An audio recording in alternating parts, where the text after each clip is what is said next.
Morning. Welcome to Next. How are you? Happy Thursday. Jueves de Sun. The day of thunder. The day of thunder. So today you must speak up, and definitely express yourself. Express yourself. Don't tell me what I have to do, babe. Express yourself. Believe in me.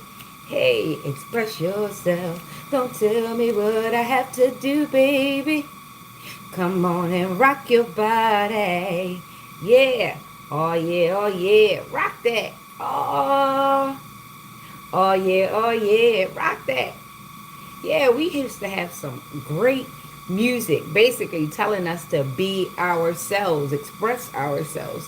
What happened to that? Now it's all demon time and scammers and this chick and that dude, and it's all a bunch of hearsay, he say, she say, and a bunch of people getting on and telling you, hey, you're not that great how you are. You've got have a bunch of crap that puts you in a bunch of other crap.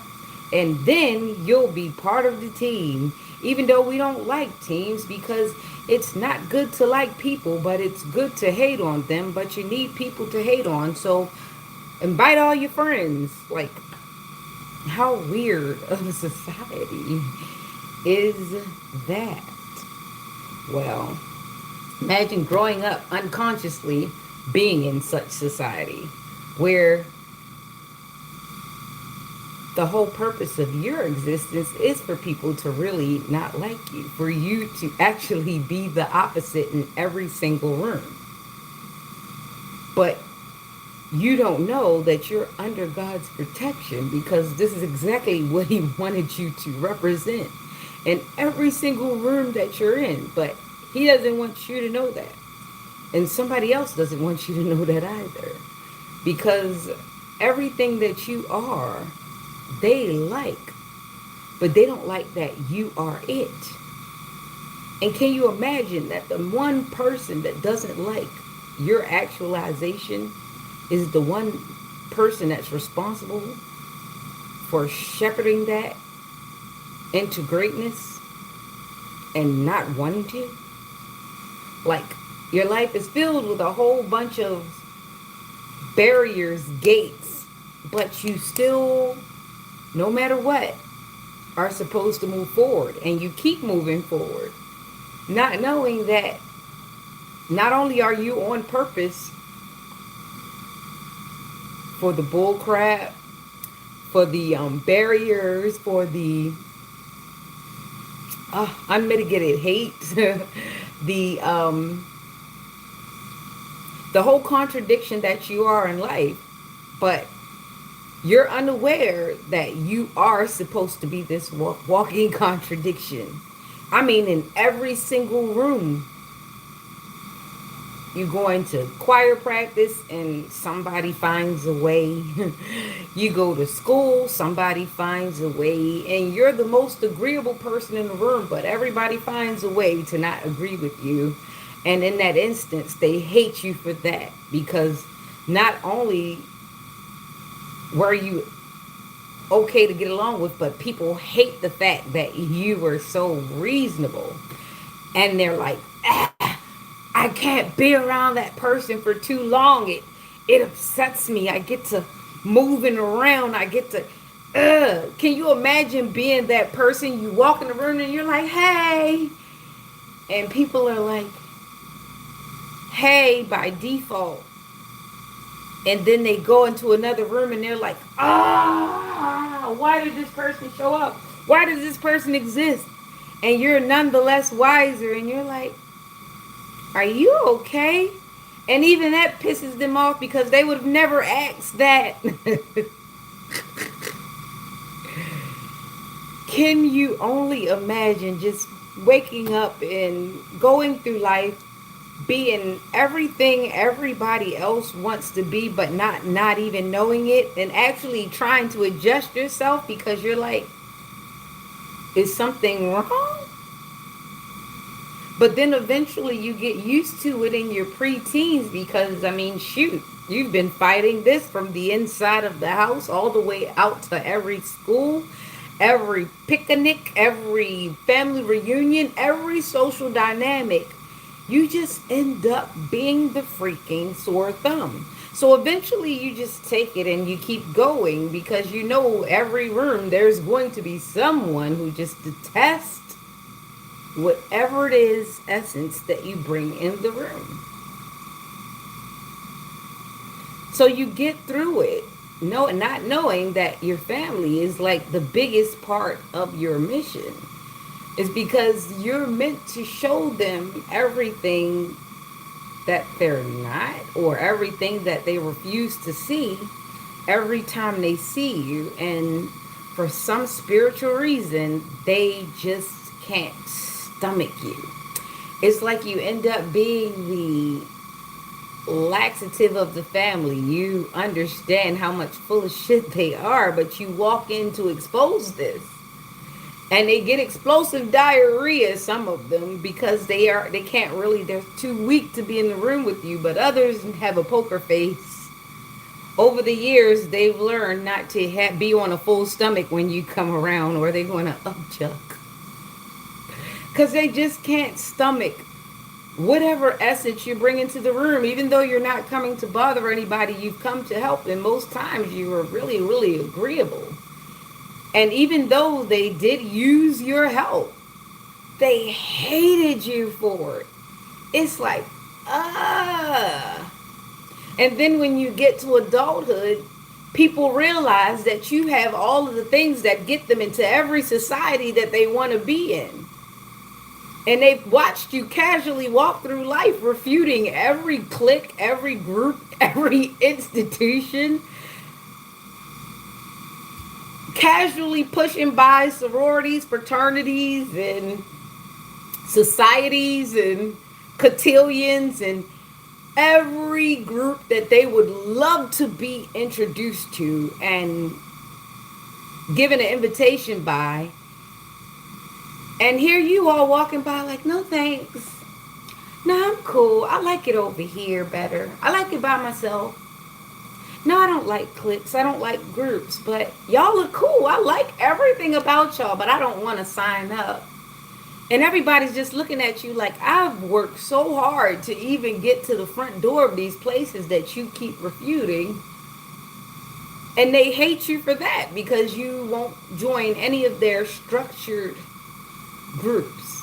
You won't join any of their controlled think tanks. You won't group think like them. So then they get a little upset because how dare you refute these things that I've built my life around getting into? I mean, I've just about slit my wrist to get invited into these societies, and here you are refuting it every chance you get. You don't deserve to have those personalities. You don't deserve to show up like that. You don't deserve all the blessings you keep getting, because really God had me the whole entire time that I was aloof. So imagine being woken up and then he allows them to snatch some things from you. Because obviously you don't know who you've been in the room the whole time, so maybe he has to wake you up to exactly how mad people are. And let you feel it so that they can actually see that he does exist. And yes, he has indeed been protecting you, even though they've been throwing the kitchen sink at you from the time you've opened your eyes. And they say, hey, I like those eyes. Can I get those eyes? Jeepers, creepers, where'd you get those peepers? Jeepers, creepers, where'd you get those eyes? Can you imagine? That's who was taking you out of the crib. Somebody who wanted every last part of your body to be exchanged with theirs because they haven't taken any investment or liked anything about themselves. So now they've always looked outside of themselves. And you being the very product of that and having to identify exactly what that is during your forced awakening, because it got so big that they started shopping them around, the parts that they wanted around. They said, well, if I can't take them, surely there's somebody young enough, witchy enough, crafty enough, strategic enough to try to steal all those things that I've been trying to harness from this person all their life. Now, if I recruit people, now that this person has come and alerted me that they're coming awake, because I didn't even know I was coming online when I came online. See, it happened by mistake.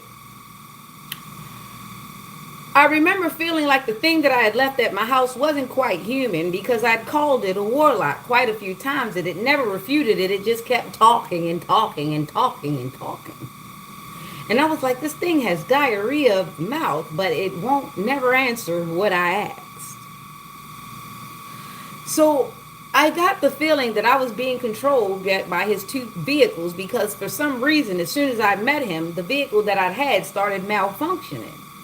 Like the brakes and the going back and forth. Like I couldn't put it in reverse and it would stay. It would skip. It would do all sorts of things. I even became a pro of trying to fix my own vehicle. And then he came in, swoop, like a guardian stupid head, and was offering me all the keys to his vehicles because mine wasn't acting right. And then eventually my vehicle had to go kaput. And the biggest chop was, he knew he wasn't going to get too much access to me as long as even I had a broken vehicle, because I was going to keep trying to fix it. So it got to a point where somebody in the background was starting to affect my finances and then starting to affect my job life, because they needed me vulnerable. And it was a combined effort. See, at a point in time, Joan Crawford, Mommy Dearest, the hand that rocks the cradle, Jeepers Creepers over there, decided that they wanted a job where I worked at.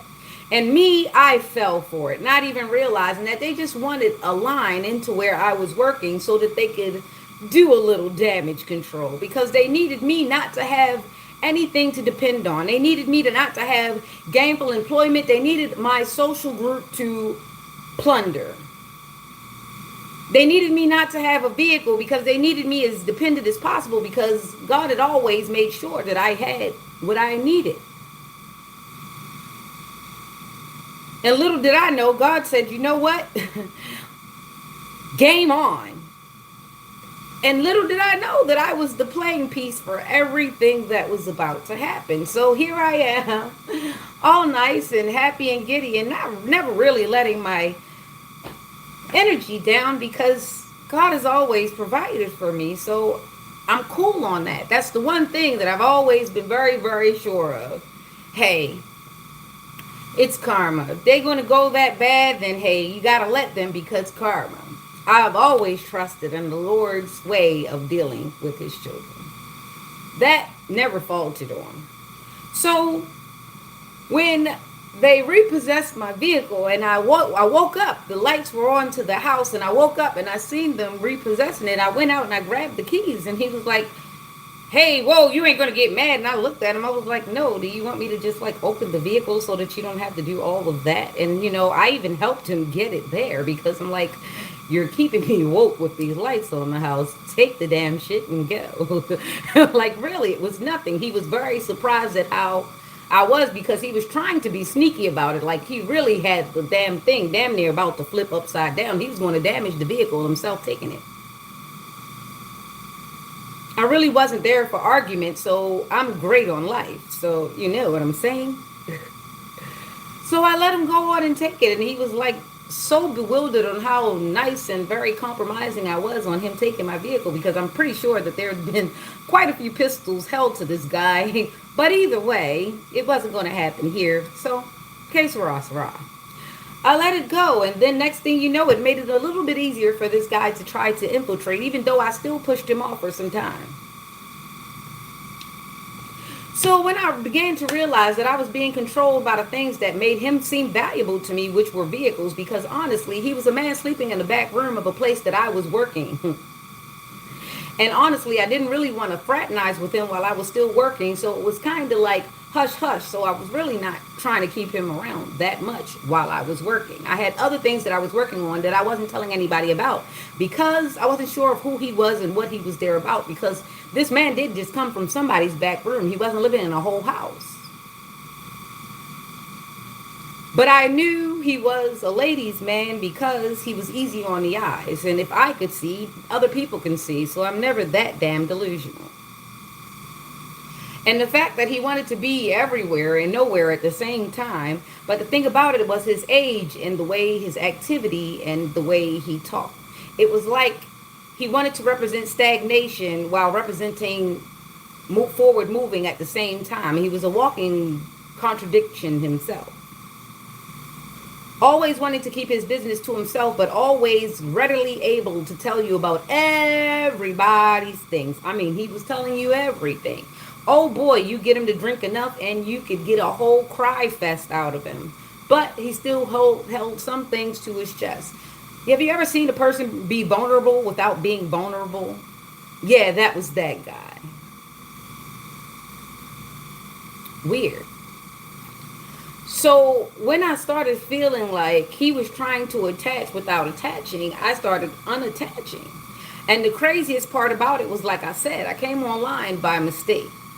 See, I didn't know that he was actually sent on purpose. It was actually a very strategic move. See, when I'd given my mom the number to my job, I didn't know she was going to use contact with my supervisors to cast her own spell upon the people that were already in there. I already knew that my supervisor didn't like me because of the simple fact she couldn't sun me. I don't know. One, she was a lightweight. She was a little smaller than me, so there was no intimidation. Either way, I didn't use my weight to throw around. It's just that I'd been there, been through enough rodeos. I used to work at Rosewood. I mean, the cliques that came from Rosewood was one of the best teaching experiences in life. You know, they were always clicking up against one another. Each building had another group, had another clique, had another elitist. So it was very, very easy to go through this rodeo once again. So really, if you've ever worked for any government agency, anywhere where there are loads of men and women, you got to know that there's a city within a city within a city within a city. There's always a different social hierarchy. No matter what, you enter a building, that's a city. Like it or not. So even though I'd worked at Rosewood, Rosewood represented a country because it had different states, which were different buildings, different cottages. So I'd understood the United States of bullshit. So when this man really became to put it on me, he was listening to the certain conversations, and I guess that the client that I had was basically instructed on asking me certain things and pulling certain information out of me, and I'm just an open book because what can you really do with me with my stuff? At the time, I didn't know that they were using all the information against me to infiltrate my world and use my world against me because there were some not so great people upset with everything that I represented and everything that I built myself to be, but they just didn't want it to be me. So they hatched a big old plan where I had this warlock as my boyfriend, and I didn't know because he looked like just a weak man to me. Even though to him, he thought he was the bee's knees, not even realizing that I was looking at what I was looking at. So when I began to realize that he kept giving me the cars with not just enough gas in it, and actually expecting me to put gas in these cars, it was like, oh, Nelly, you want to be with me. You want to be in my home and my gas and electric. You actually eat my food. So there's no way that I'm going to be taking care of anything. The only things that I did take care of is when I did get speeding tickets. I would pay them off right away.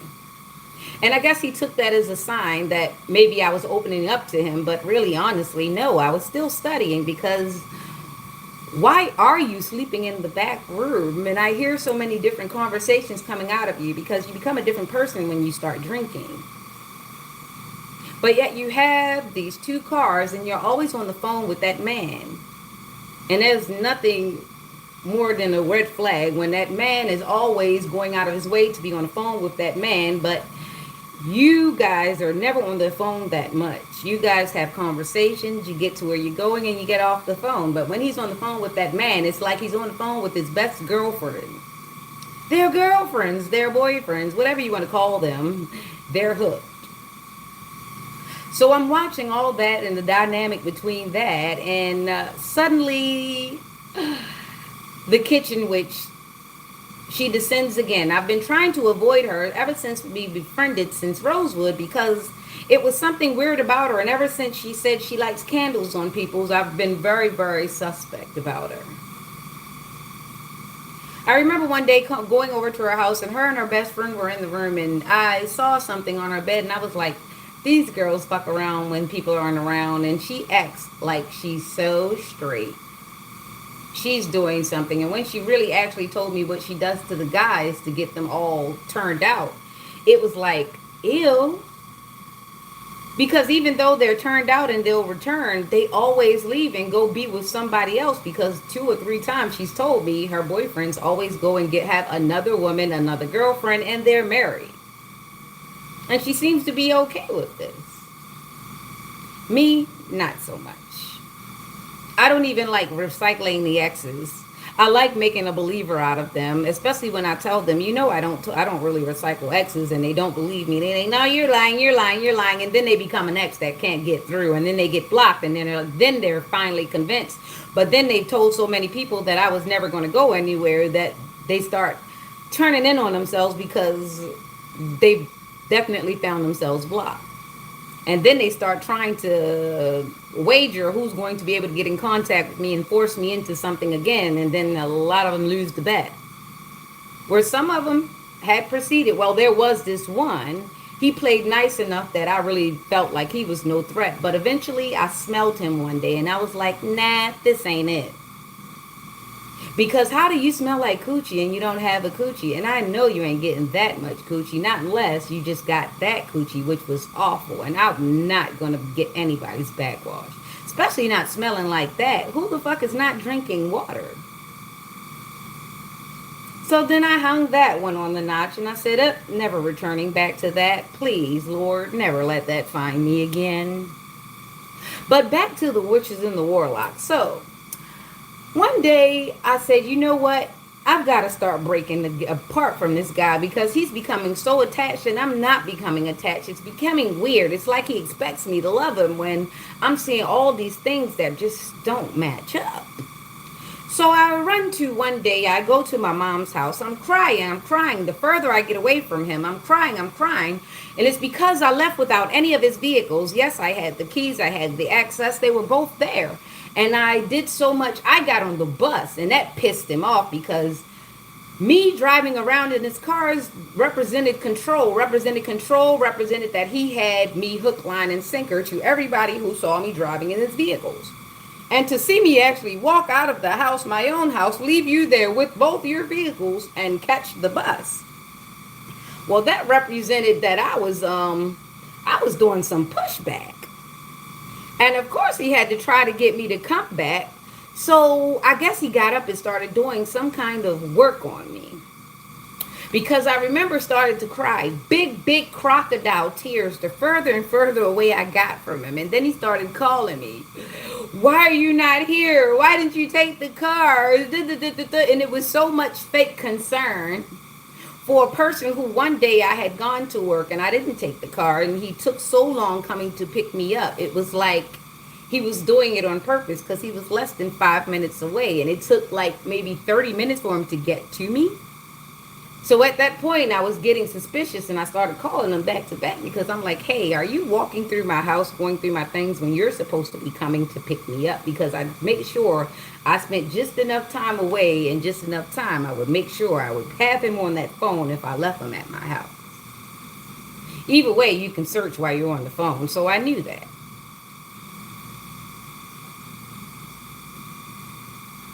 So I go to my mom's house when I get off the subway and I'm telling her, she's like, where's the car? And I'm like looking at her like, why are you so concerned with the car? I'm talking to you.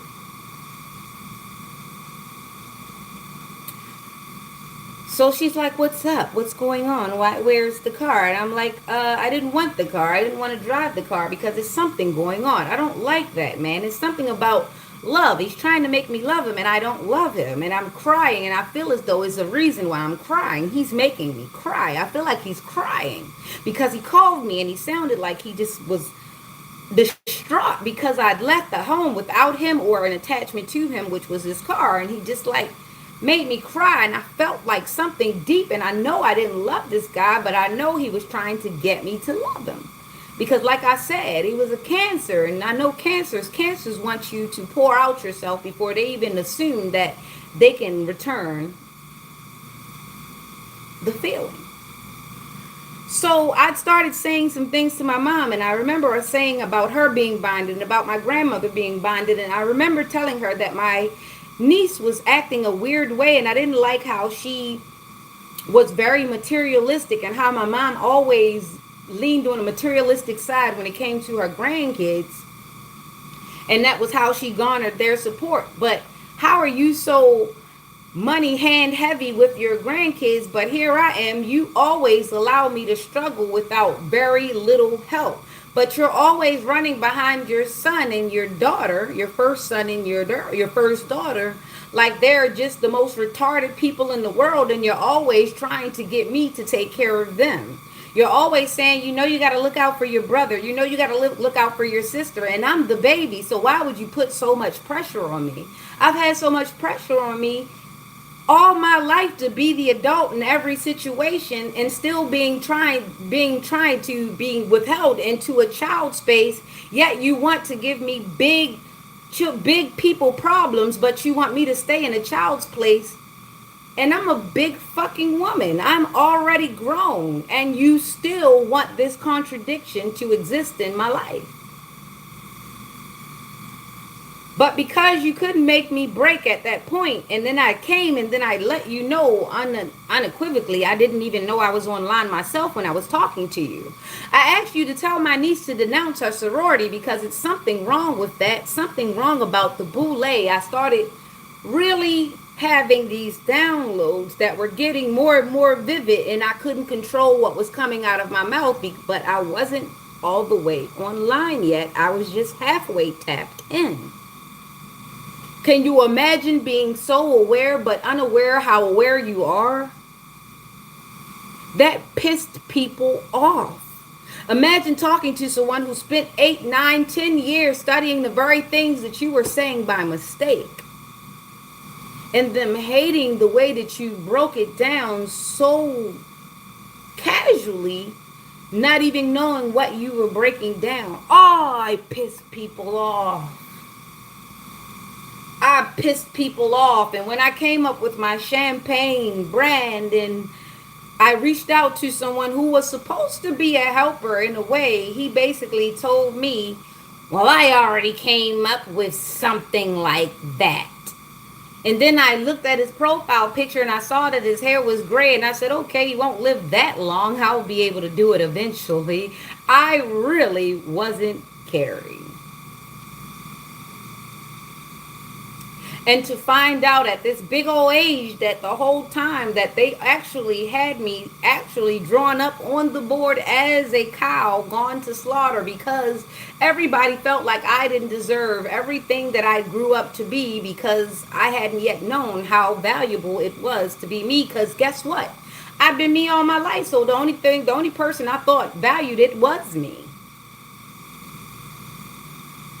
Little did I know everybody valued everything about me but me. And they sought to take it from me in any which way possible. Legally, illegally, in your face, out your face. They didn't care. Cloak and dagger, they call it. They just wanted my very essence. Imagine you going to college and you come up across me, and I'm not interested in none of the shit you're doing. You're getting your ass beat. You're going through hazes. You're going through all this stuff just to get where I sit. And people want me to be there, and you're fighting to be there, and nobody wants you there, but they want me there, but I don't want it, and you're saying I don't deserve it.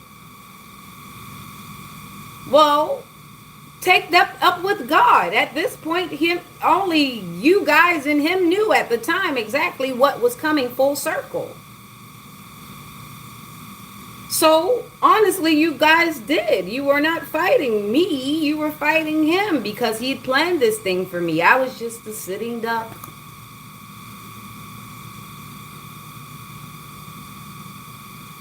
You damn right I am, because even though I felt like E.T. in a lot of my places, he was taking me home. And little did I know, when I woke up and said the words that I said to my arch nemesis, that he was going to beam me up Scotty and send me right on back home. Through way of the Bible, he was going to keep me in a way, but let me know exactly how they were coming at me. They were coming at me through the boule. They were coming at me through the divine nine. They were coming at me through the institutions. They were coming at me through prayer groups that were not prayer groups. They were coming at me through think tanks that were not think tanks. They were coming at me through study groups that were not study groups. They were coming at me through fraternities and sororities and all of these cloaked people. They were coming at me, all of them, for things that I unconsciously were as unlocking as I was walking through. I'm just, oh, that's not open that. Oh, what's that? Oh, yay. And they're like, where in the fuck did you get these keys? We've got to get these keys from her. And then I show up with this. And everybody's all like, why does she have a key? And then I start seeing people start getting these things made. Like, I actually went to another place. Someone at the Vital Records tried to steal my essence through trying to copy my jewelry, my style. Look, if you look around and you go through a lot of my pictures, you'll see that you've seen a lot of people that have been creepily studying me. People have sent them to my page to try to copy whatever style I was in to see what worked. If you look around the city and you go through all of my pages, you'll see everybody did their big one. And I've been reduced to this right now because, god damn, can I be in my skin by myself? Pills and potions, they're overdosing. Okay, so somebody's a pill popper. Some of them have popped a lot of pills. They've gotten so delusional that they've untethered their own souls from their bodies, and now they're just a walking maleficent. They're like a dark cloud just descending upon anybody who has anything extractable about them, because they weren't able to really extract my genuine essence. So they're willing to take the Timu version until they can build up some momentum and seem a little bit more authentic. However, I just keep changing and evolving, so that's pissing them off quite a lot. And now that I've made myself seen and known, it's like a little hard to copy someone when you can actually go and glance at the original. And I had to make it so because I remember coming across this girl who wanted to be a singer, and I actually was going to write a song for her. And actually, after I wrote the song, she started acting funny because she felt as though she was skinny enough, she was beautiful enough, she was accessible enough to cut me off from the past. And maybe you were weird enough to cut me off from a few weirdos because you fit in with them. And like I said, I've always refuted organized and structured groups because I don't like the hierarchy. I don't like having the feeling of somebody thinking that they're going to make me kiss anybody's ass to be anywhere that they want me. See, this is the thing. I know that these people want me there. They just don't like to ask me. They like to breadcrumb me there because it would kind of piss them off if they actually had to ask somebody to do something that they really wanted them to do, while asking people that are not so great to be there and having all of that praise being doted upon them because they asked the lame to show up. Oh, well. But I didn't know. I didn't know at the time. So when I said denounce the boule or whatever and denounce the sorority and everything about my who was basically also trying to copy my essence because she kept telling herself that she looked like me. And it almost worked for a minute, but she still has that long ass face and that long ass head like her father. So it doesn't quite go well. So you might have a little bit of my essence only because you spoke it into existence. But really, as you get older, you're starting to look just like him. And I used to even big you up and say you and my son look like twins. It was like my brother had a child for my other sister and a child for me, but none of you were supposed to be mine anyway. So eventually that essence had to be drawn from you because you were not even grateful for the person that you were even cast alike. I remember when you said, when I told you about my book and I sent you the contract to go over my book, not realizing that you were a double-headed snake and you were a direct connection to Minerva. So I had already been on a couple of you hoes' altar before I'd even realized about the altar thing. My picture was being held up and put on several different altars at the time. Mommy Dearest at first, and then it became the co-worker from hell, you know, the one that looks like the predator, but she's kind of cute.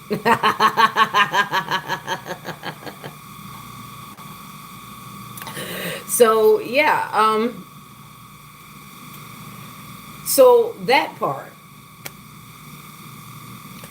So I've been on altars all this time and had no idea what an altar was. So there was a lot of things that had happened that I'd actually powered through. And every time they showed up, they were like, damn, I must have missed her. So when they finally sent the warlock in, I had to realize that's when I actually had to come online because now they were actually putting things really big in my situation. So I definitely had to get on the good foot. Then that's when God had to wake me up by allowing things to be snatched from me, saying, okay, just trust me. I got you. But I've got to let you go through this so you can see how big this is. And when I realized how big this was, they'd gotten my firstborn. Now, I'm going to tell you a part that I haven't told anyone. And this is what happened while I was in the hills of Bashan, which actually was over there in San Diego. When I was going through my pilgrimage, when they did unalive me, but I came back. I know it's hard to believe they did unalive me. I came back. Okay? It was a situation I was under. I came through. And that's when the doctor was basically like Lilith. He walked by and called me fucking Lilith. I remember exactly what he looks like. If I ever see that man again when I go to San Diego, or that nurse that tried to talk to me all weird, I'm going to know them because I remember exactly what they look like in Descandido.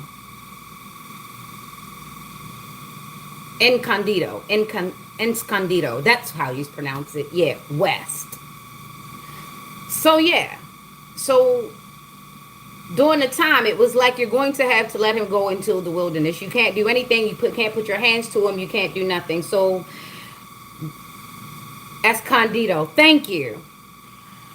So, yeah. So, you can't do anything. You can't do anything with him. You're going to have to take your hands off of him. You know, even if you pray, you're going to have to leave it alone.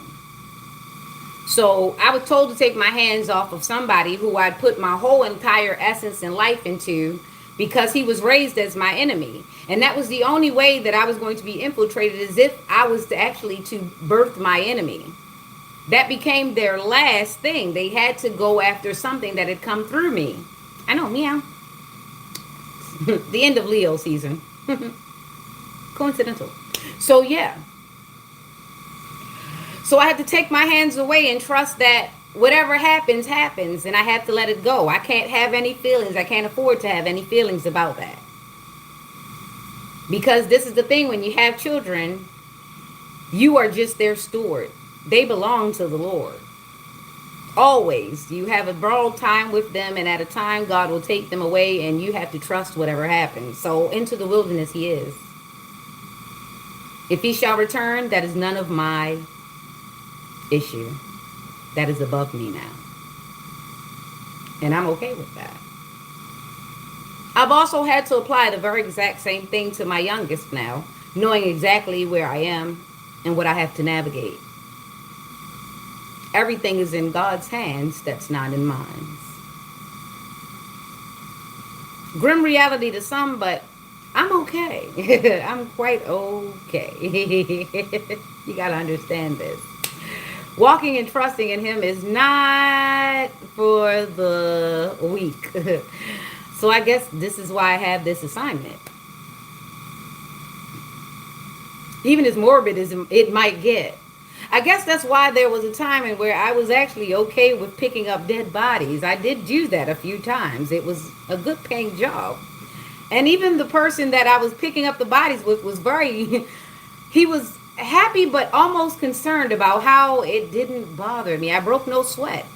Even when we went into a house where a lady was in there for a couple of days and she was a bit swollen, and I'm telling you, if we were to make the wrong move before we zipped up that bag, she was going to bust. And it was not a good smell already. But I did it with no issue. We got her out and we got her in and boom, dropped her off to the city morgue and boom, I was like, where's my money? See, because if I don't know how to do anything else, I know how to stay on task. Once I tell myself this is the assignment, I am set. It's like I'm a winter soldier, maybe in the spring. So back to the bullshit. All right, so all that was happening, and I was just trying to disconnect from this guy because how dare you try to make me love you when I know it's not love? Because I don't even cry over people. The last time I felt in love by mistake was with that little dark boy who I basically felt like was messing with me because he crossed his legs at the knees. Now, I'm not saying that that automatically puts you on the LGBTQ thing. Now, I'm not saying that because I've seen some straight standing men do that. But what I'm saying is everything just became so loose and visual with him that he had to be on that side. And when he tried to bring that influence in my house with his children, I was like, why are you letting your child do that in my house? This is not going to happen here. I felt uncomfortable with it. Take that influence away from me. And when he went so hard as to try to move into my house without asking me, it was like I have to hurry up and get rid of him because who does he think he is? He hasn't done enough for him to be even like, and he doesn't even want to share bills. So what is going on? And then when I started seeing that he was having his ex-wife plant her underwears in my clothes when he was washing my laundry, I was like, this is it. Because we are not mixing fluids. We are not doing none of that. You see where I had a problem? I kept running into very attractive people who were lesser than, and very sexually confused because they'd been opened up to some trauma that I wasn't supposed to pick up on, but I'd been traumatized the same way, so how wasn't I going to pick up on that vibration? So once I see that you actually embraced your trauma, I have one conversation with you, and then that's when I mentally start to break down. I no longer want to have the conversation with you because you think I'm blind. I remember having the conversation, this was way before the other warlock boyfriend, because I didn't know the first one was a warlock because we had went to school together. It turns out that almost all of the people that I went to school together with had been used against me as well. Either to get information, extract information, compare notes, learn me, study me, anything. So it was a big to-do. And little did I know that I was that damn important to the whole entire state. But it was not purpose for me to know. It was purpose for everybody to just walk by me and know that I was the target. And God was so good and gracious to me that he just put that bubble on me and said, don't worry, girl, just go. Don't worry, girl, just go. And instinctively, but uninstinctively, I just kept going. No matter what came, whatever formed against me, whatever made a formidable opponent, whatever happened, I would just move the fuck around because this is what I do.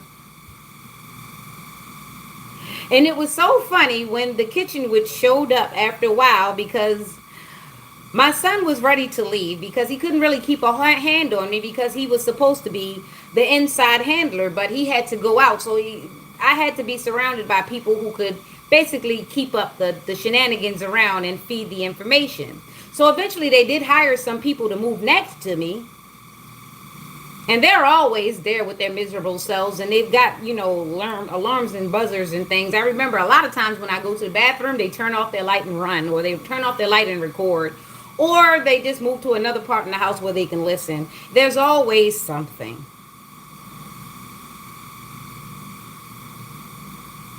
So after they hired that guy, and pretty much the warlock told me, he was like, hey, they're weird. He was basically letting me know that they were watching me, basically. Because when he gets drunk, he tells half the truth. I don't know who needs to know that, but that's part of the breadcrumbs that I saw, that I took up, and I said, don't want to eat it, but I know what it was for.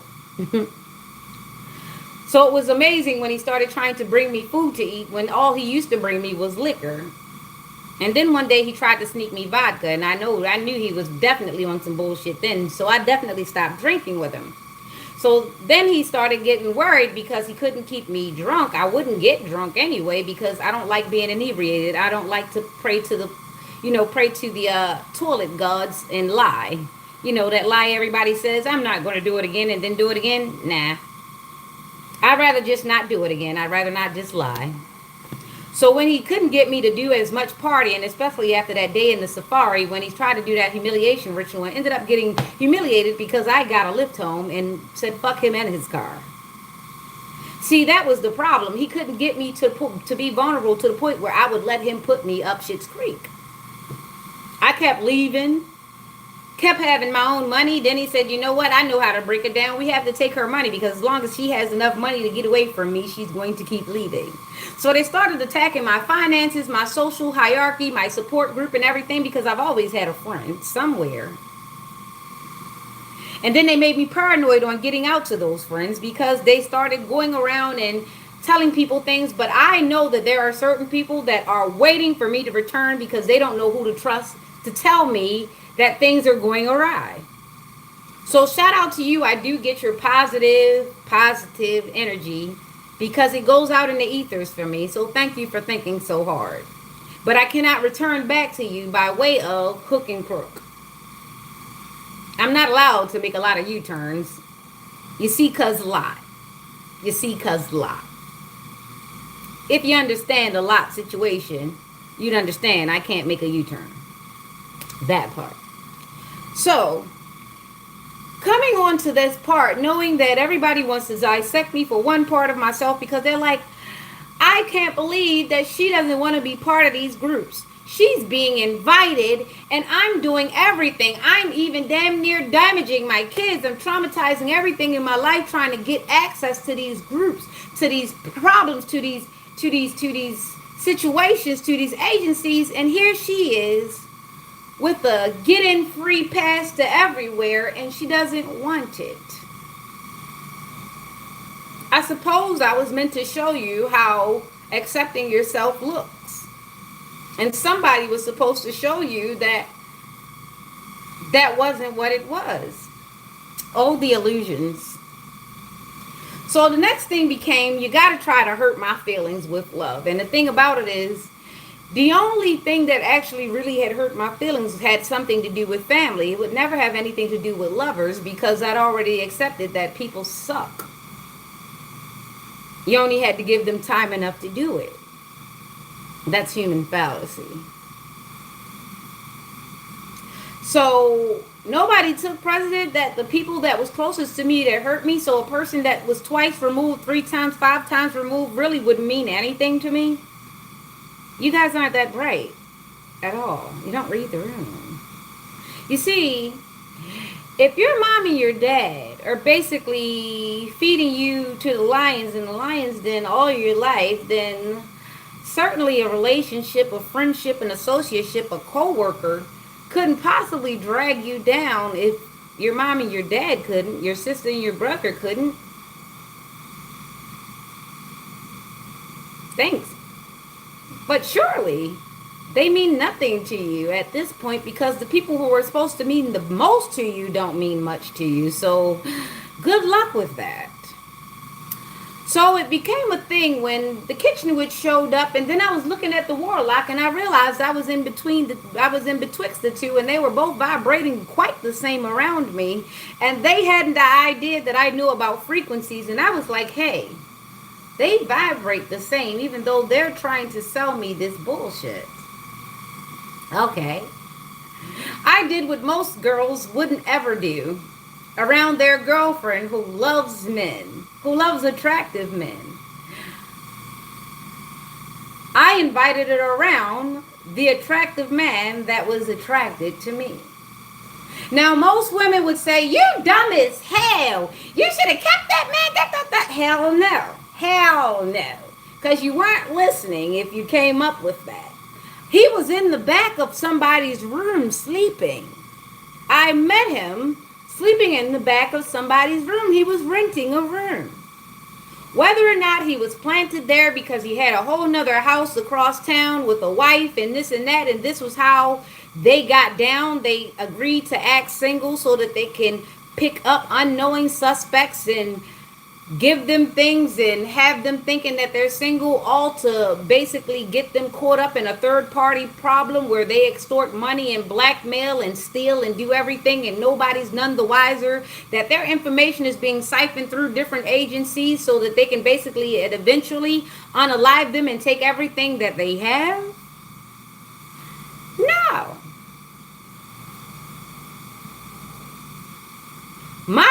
My immediate problem was getting this dude to latch on to someone the fuck else. Because you see, I had something cooking in the background that I wasn't talking about, and this is why I stopped going out. I stopped drinking. I stopped wanting to hang out. I started being very boring. He would be here for hours at a time. I need some liquor. I need some this. Won't you go to the store? And I'd say, no, I'm doing something. And I would sit at the table with my head down writing. Didn't care what I was writing because he wanted to get drunk or he wanted to do something carnal, something that had nothing to do with me focusing, or he wanted to go on pointless long rides where he burnt out gas and didn't ask me if I had any money. That was crazy, so I didn't want to go. So I did the next best thing, him not knowing and she not knowing, because what you don't do if you are an insecure woman is invite another woman into your home to meet your new beau, especially if you want him. I did the thing.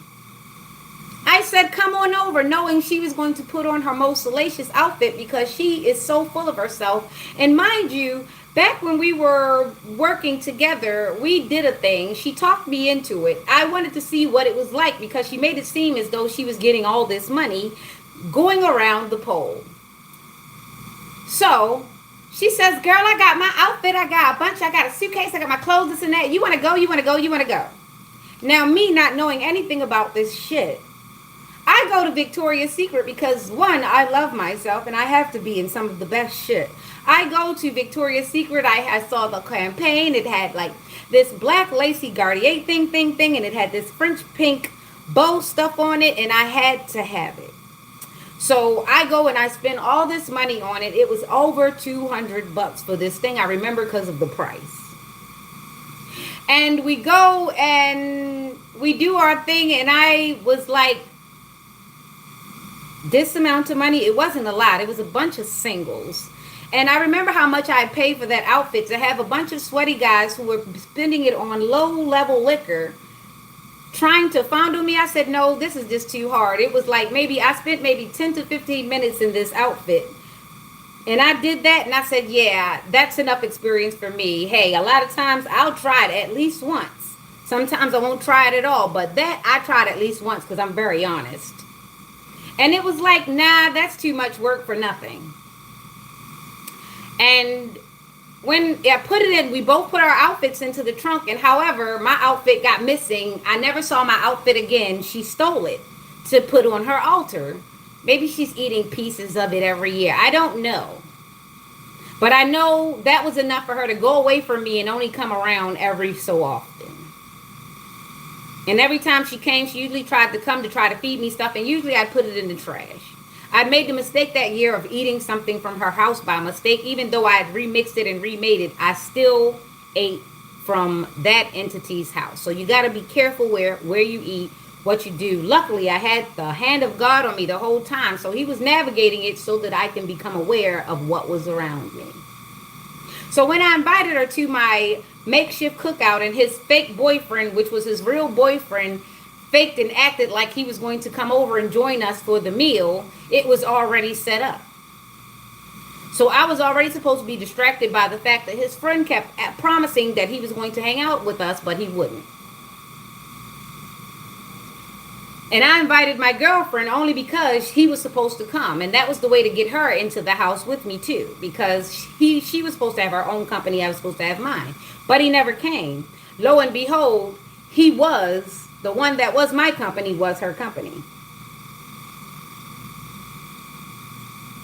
So when she started following him around and started trying to be in his face, I was like, can you sit the fuck down? And I did sit her the fuck down. And she looked at me and she sat down and she smiled. And I guess that when she felt like she had me hook, line, and sinker when I told her I sit the fuck down. Because one, it wasn't really even about him. I don't fight over men. It was about you coming to my house to disrespect me in my face. I don't like that.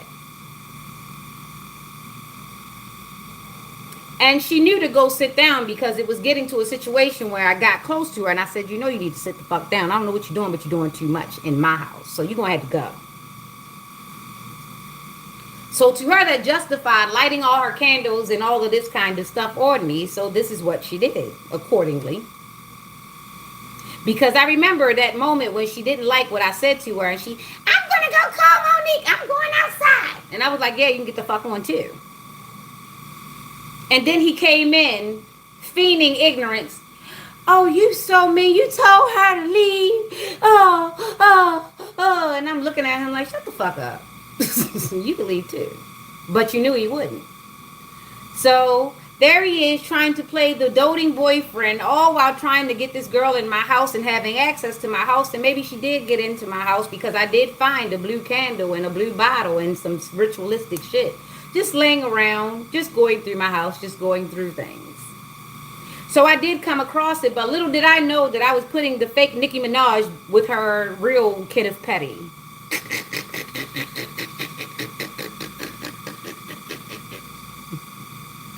To join in holy matrimony.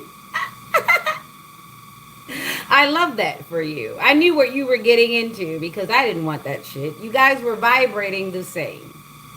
I couldn't trust you. It was a lot of things going on.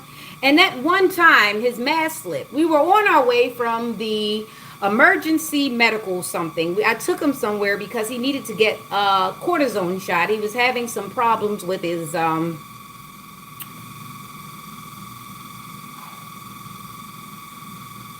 trying to think.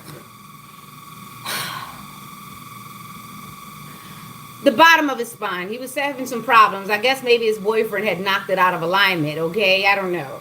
But he was having some lower spine problems, and I took him to get a cortisone shot. And I remember we were riding in the drop top, and my hair was flowing ever so freely. I'd had a fresh relaxer, and everything was just... And I love to let my hair flow free, and I remember seeing his face. I remember taking a picture, and he was looking at me, and his face turned. And that was the most unattractive moment I'd ever seen him in.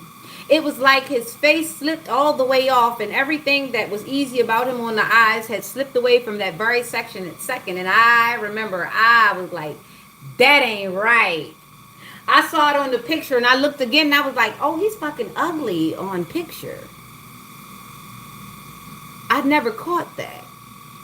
If you ever think that you're with a demon, take a picture of it. You'll surely see things change. Because I thought he was attractive this whole time. And then I took that picture and that shit just went real quick. I was like, I seen that shit. I seen that shit. I think I posted one of the pictures one day where I think his face had changed. Because it was 2 times that I saw this man's face change. And it was both times in the drop top. The last time I saw his face change was when he took me to his Aunt Jamie's funeral. And I would remember being suspicious of him being the reason why she was in the damn casket. Because to me, it felt like he wasn't working and he didn't want a regular job. So how the fuck was he getting money if he wasn't getting life insurance policies? In that moment, I'd already broken it down, and this is why I walked away from the family when they had me viewing the body, because something just felt weird. How can your sister be so against us being together, but call me to tell me that you want me to be ready for him to pick me up for the funeral? Because I had turned off my phone. I was actually planning on missing this funeral. But when she called me and made it so that I go, I certainly got dressed. And that was the day that I actually was invited into his lover's apartment, because they had another plan for me that didn't quite work, because I was ready to leave because I had a screening to go to. It happened that very same day that they were fighting me against going to this screening. I was supposed to go to a movie screening. I missed it that day because for some reason his boyfriend cast a spell on him as we were going down the road, which made us end up at Sinai Hospital in the emergency room because his mouth had turned into a butthole. I told you, it got so dry his butt, it looked like, and he couldn't open it up. So I guess his boyfriend had cast something on him to make it seem like, and he was fussing with me the whole time like it was my fault. It's not my fault your boyfriend made you thirsty. So you see, there was a lot going on around me that I had to push away from me because it was beginning to encompass me. It seemed like everybody was acting weird from every direction, and I was the common denominator. So shout out to Pills and Potions. That's what I'm going to call you guys from now on. I mean, you are the fake Nicki Minaj. She is a Sagittarius, by the way. And Kenneth Petty, he is a pedophile, and he's probably sexually confused too. So that works. I'm going to call you guys Pills and Potions. You take pills, he take potions, and then you guys switch. Revert, revert. You've got to look. You've got to look. And you've got to pay attention. Especially when their best meal is fried chicken and spaghetti. Something went in that flour, something went in that spaghetti. Because you can make that with a drop of a hat, don't go to nobody's house if that's what they say they got. Not unless you're really, really damn starving and you have no sense. They've got ways. They've got ways. So all in this to say, everybody that was trying to befriend me, trying to, be in my, they were sent. All of you were sent. I trust none of you anymore. You must understand, especially the ones that I've worked with as co-workers in the same building. You have to understand, this woman was in the state way longer before I was in the state, so she had already had these things already planted in everybody's head. I was actually supposed to be stupid and retarded, and I was supposed to be somebody where she could be a payee for. I'm not sure she didn't hook something up in the long run, especially when I didn't get a chance to get to my father's funeral. See, at the wake, there was a plan. I never made it to my father's funeral. I ended up in the hospital for a week. And when I came out of the hospital, she was the one getting my father's pension. And I was like, hold up. If you got remarried, and you guys have been divorced since 1999, why are you getting his pension? It had something to do with me being passed out and in the hospital for a week and never being able to attend my father's funeral. I remember because Arnetta passed me a wine bottle and let me drink and drive that night. Of course, it was of my free will. I was trying to drink because I'd lost the only person who barely had my back. Yeah, I said that right. I lost the only person who barely had my back. And the only reason why he barely had my back was because it was something in him that knew he was supposed to protect me, but he couldn't protect me when he was still under a lot of influences himself. He still had a lot of things that he had to correct that he hadn't gone in and corrected because there were things, forces that were put into his life that was keeping him on the byways, okay? See, my father was fighting. He was a prayer warrior and he was trying, but there were things that were put around him to make sure that he didn't make it to where he needed to go. So God already said that he was going to keep me ignorant until it was time because he didn't want the same thing that happened to my father to happen to me. So I kept waking up with ideas. I was writing books. I was making champagne and everything that I was doing, especially when I first started, when I first retired from first retired, when I first came out of state service one of them times, and I started a whole treat thing, and I started a whole infused treat thing. My idea was taken away, basically not taken away. She gave all of my blueprint to one of her girlfriends because what they were going to do was gaslighting me into not having my own business. See, she would pour money into people that were around me and basically ask me for money. The thing was to keep me in a low vibration while she built everyone up around me, and that was supposed to be enough to make me give up. However, I care nothing about her friends, her life, who she goes with, because I'm always going to find my way to another place, in which I did. And that pisses her off. That not only can I pick up an idea, I'll put it down and pick up another one. And now all her girlfriends are watching me because they're like, God damn, every time I steal a bitch's idea, she gets another one. How come you didn't give me the heads up about that? And she's like, well, she put me out of her circle too. So now everybody's got to watch it on the same damn circle, on the same damn timeline, because now you don't have an inside guide feeding you all of my materials and feeding you all of what I do. Thank God for Escondido.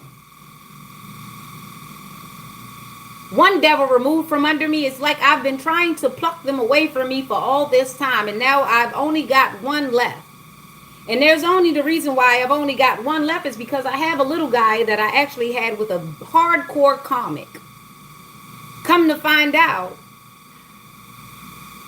my ex-husband was a Nephilim. And the reason why I had to break up with Terry was because she wanted to plant a Nephilim in my situation, because she'd already did it once with my first baby father, but I'd never married him, but I did marry the Nephilim. And it became so hard to get rid of him because he was told to hold on to me for at least 10 years because he was supposed to be drawing on my royalties for whatever I got. But I got the fuck out of there, and I started filing papers by 2018, so he did not make it to 10 years. But he was trying to make me mental, make it seem like something was wrong with me. I couldn't speak to myself. I couldn't take care of myself. However, I'm taking care of him, my kid, and everything the hell else, while he's going out and telling people that he's going out and telling people that I can't function without him. However, I was the reason why he was functioning. I was the reason why everybody was functioning, but they couldn't tell me that I was the battery in everybody's back. Especially that old faggot ass brother of mine with that old sissy ass supposed to be sister-in-law. I do not like that girl. Tell me how a person that short has big feet like that. You married a hobbit. And then you tried to rape that hobbit in my face as though I was going to get jealous. Why would I be jealous of somebody who really wants to be me? I mean, she went and got a BBL because she was tired of being top heavy and no ass at all. Yet when I asked you to invest in me publishing a book, you told me about getting a lawyer for a cousin that you don't even want out of jail. Oh, why you don't send Keith no money? Why you don't send this? Why you don't do that? But you out here paying for BBLs and building bitches' houses up and telling me you can't invest in my book. But you trying to tell me that we're going to put some money together to get this guy out of with the way the moves that you've made this year. If you wanted your cousin out of jail, he would have been out of jail. He's in jail because you want him there. The way you've moved and shaped around this city, the way that you've gotten all these dirty cops involved. Oh, by the way, I know certainly there's dirty cops involved, yes. The way that all this thing went down, certainly if you wanted somebody out of jail, you could have gotten them out of jail, because you guys tried to put me in jail for no reason at all. And then there were police that were willing to do it.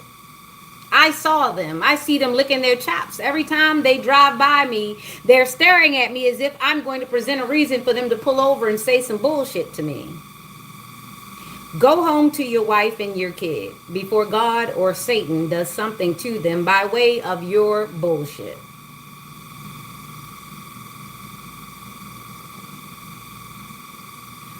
Because I'm not actually guarded by anything on this earth because you're here and you're not guarding me. So God had to make a way out of no way. Especially knowing that you guys really tried very hard. I mean, I like the extra move. I mean, the helicopter circling me every so often, that's great. I like it. It lets me know exactly where I am. It keeps me on the level. You know what I'm saying? But that's a lot of fucking fuel money. I'm just saying. The taxpayers. And I'm certain you pissed off a few people that time that you stopped the subway a few times and you stopped the bus line quite a few times to like make me lose time and get me all confused and stuff like that. Like you guys really got your shit together. Like, look, if we do this, she's not going to remember that she has this, that, and that to do. We're going to put so much pressure on her that we're going to do this. It's just too bad that I actually was writing down the notes like, okay, this is what they do. Yeah, this is what they do. That's got to be a lot on the taxpayers. Oh, that's the budget. Oh, the city's going to do that and the city's not going to do that. I get that. And they're digging in the trash. Okay, yeah, that part. So you've got to take notes, especially when you know that you've been riding this path. You've been very faithful to, your situation, and everybody is just upset that it's you. Oh, it was funny when I watched this man chain smoke in the subway. I watched him chain smoke in the subway, knowing that if I was to ever do something like that, there was going to be some kind of MTA cop, some cop from somewhere coming to lock me up because they were looking for a reason to put some cuffs on me. The only thing they could do was get me with traffic, but then once I didn't have a car, how can you get me with traffic? And you guys did that to your damn self. You bust your move too fast, didn't you? You should have let me keep my car. See how God worked?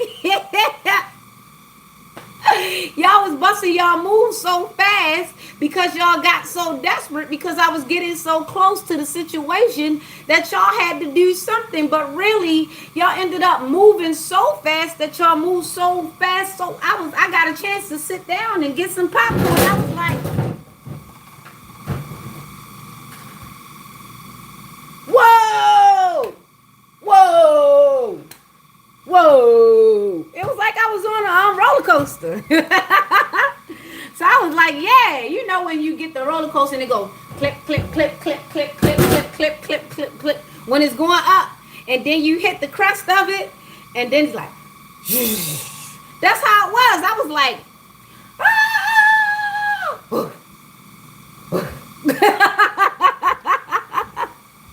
much like the road in the back of Rosewood. I used to like to speed down there.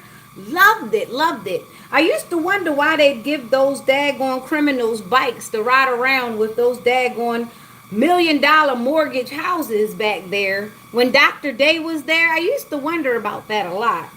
He closed the place. That's when Rosewood, their grounds closed for real in 2009. But that's when all of that, those, exercises started happening on the grounds and they were trying to get the asbestos out. And then they ended up shooting that guy in training. It was supposed to have been training, but he ended up shot with a live round. Right there on Rosewood grounds. It was like, And they're supposed to be training. Why was there even any live rounds in the thing? It was training. So you see, there were a lot of things going on around that I was supposed to take note of because I think I'm the scribe of the situation. I'm supposed to be recording all these things that are going on in this time. Something like the book of Eli, but not quite so much. Something like Enoch, but not quite so much. It's like the existence of Melchizedek, but not really knowing that his book was removed because of his story. So this is now my story, her story, history. No hysterectomy. Because he wants me to be fruitful in that way, I'm assuming.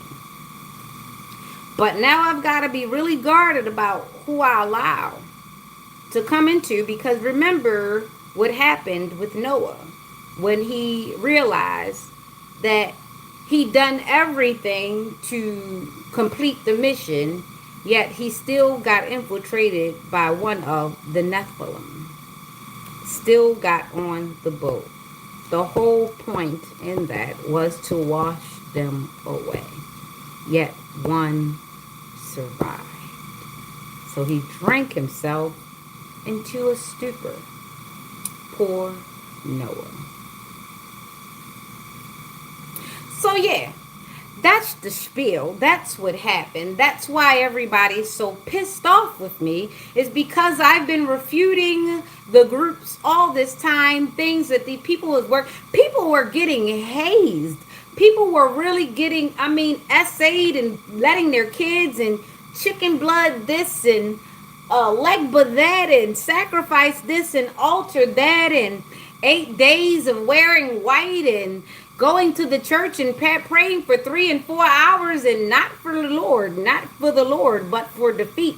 These people were going hard, and spending a lot of money, stealing a lot of money too, just to spend it on a situation that has already ultimately failed. But you keep going. By all means.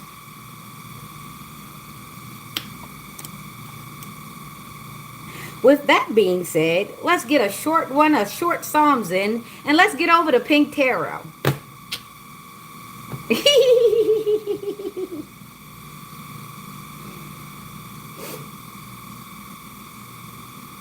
I think I've been a Care Bear all my life. All of them.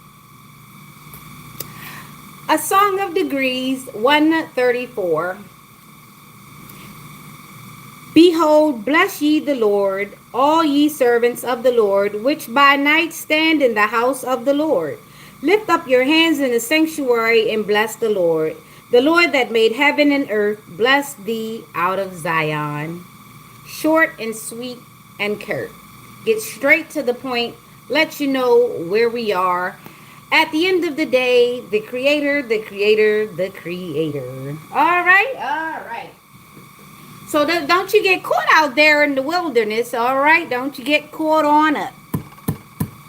So, yeah, that big one started to happen when I told my mother that I needed my niece to denounce the boule, denounce the big nine. When I started speaking those things, they got really desperate, okay? Because eventually, I was supposed to be pushed into it. I remember I almost pledged Alpha Kappa Alpha because I love me some green and some pink. Now, I don't know why, but this is where I was being pushed to. I think they wanted me really bad, okay? Because this is the thing. Education, love it. They love the way I speak. They like the style. They like a lot of the things that I represent, but they don't like that it's me because I refuse to break and bend. I refuse to go into these situations because I'm okay by myself. I've always been like this. They've always tried to get me into the clique, and I've always been, I'm good over here. I like doing this. When you do things with your cousins, hoping that you could be okay, and eventually you realize that every time you do things in a group, you always end up being the scapegoat or the fall guy. You eventually stop wanting to be part of any group. Because if you always have to be the scapegoat or the fall guy, why not get yourself in and out of trouble instead of getting trouble with someone else who you're ultimately going to get in more trouble than? So why not take away the comparison and just be by yourself? If I'm going to get in, I'll get out.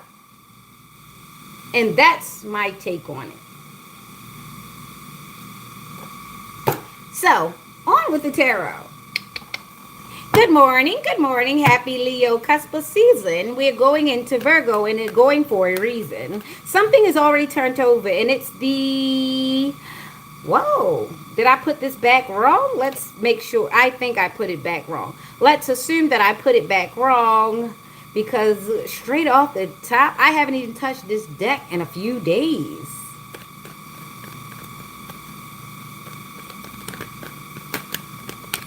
Oh, shoot. Let's see. Let's see. Okay. The calmer waters thing is definitely a thing here. This is what I've been drawing for the last few days. Calmer waters here. All right, transition, change, leaving behind, releasing baggage, and moving on. Okay, so I did just offload a lot onto you, didn't I? But that's information for us collectively to know, because I'm pretty sure that there's someone walking parallel with me right now, never realizing why they never got accepted into groups, but groups always wanted them. Groups always surrounded them. They'd always send somebody, whether it be 1, 2, or 3, to come and gather you, but they didn't want you. They just wanted your participation. You understand? They didn't want the entirety that was you. They just wanted you to be around it. So then we've got the thievery, the 7, which is betrayal, deception, getting away with something, acting strategically, and trickery.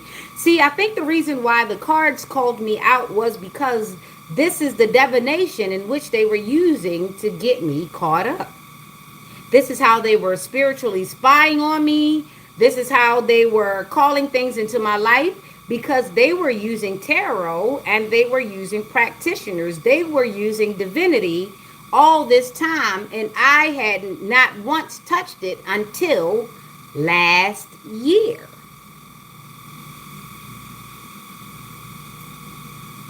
That's the part they didn't tell you. See, they needed you to believe that I was into this shit way longer than I was always refuting it. I'd always gone against it. So they were going around and using that and my ignorance of it to do things against me. Never believe just because you don't believe in something that it cannot be used against you. It's your ignorance that gets used. You gotta listen to that song by Stevie Wonder, Superstitious. Listen to the lyrics. It's not just a nice song. It's got some truth to it. When you believe in things you don't understand, then you suffer. Superstition ain't the way. No, no, no. Yeah, yeah. And that's another thing. The church. It's not that I was picking up witchcraft. I was picking up divination, not knowing what kind of divination was what divination. And the thing about it is, those people use the Bible in their sorcery. So when I started picking up the Bible and the warlock started looking at me all weird and strange, one day he woke up and I was on the side of the bed reading the Bible, and he looked at me a little weird. And then he asked me about a scripture, and then he left. He said, yeah, thank you for the gift of that scripture. He never read the shit. But he also knew instructions. He said, yeah, she uses the Bible. So he knew who to tell, what to tell, to use what, to get to use against me. You understand? So oftentimes they send people to learn you so that they can know how to get around you. So you'd be good to keep a lot of your things to yourself. They love knowing your next move. So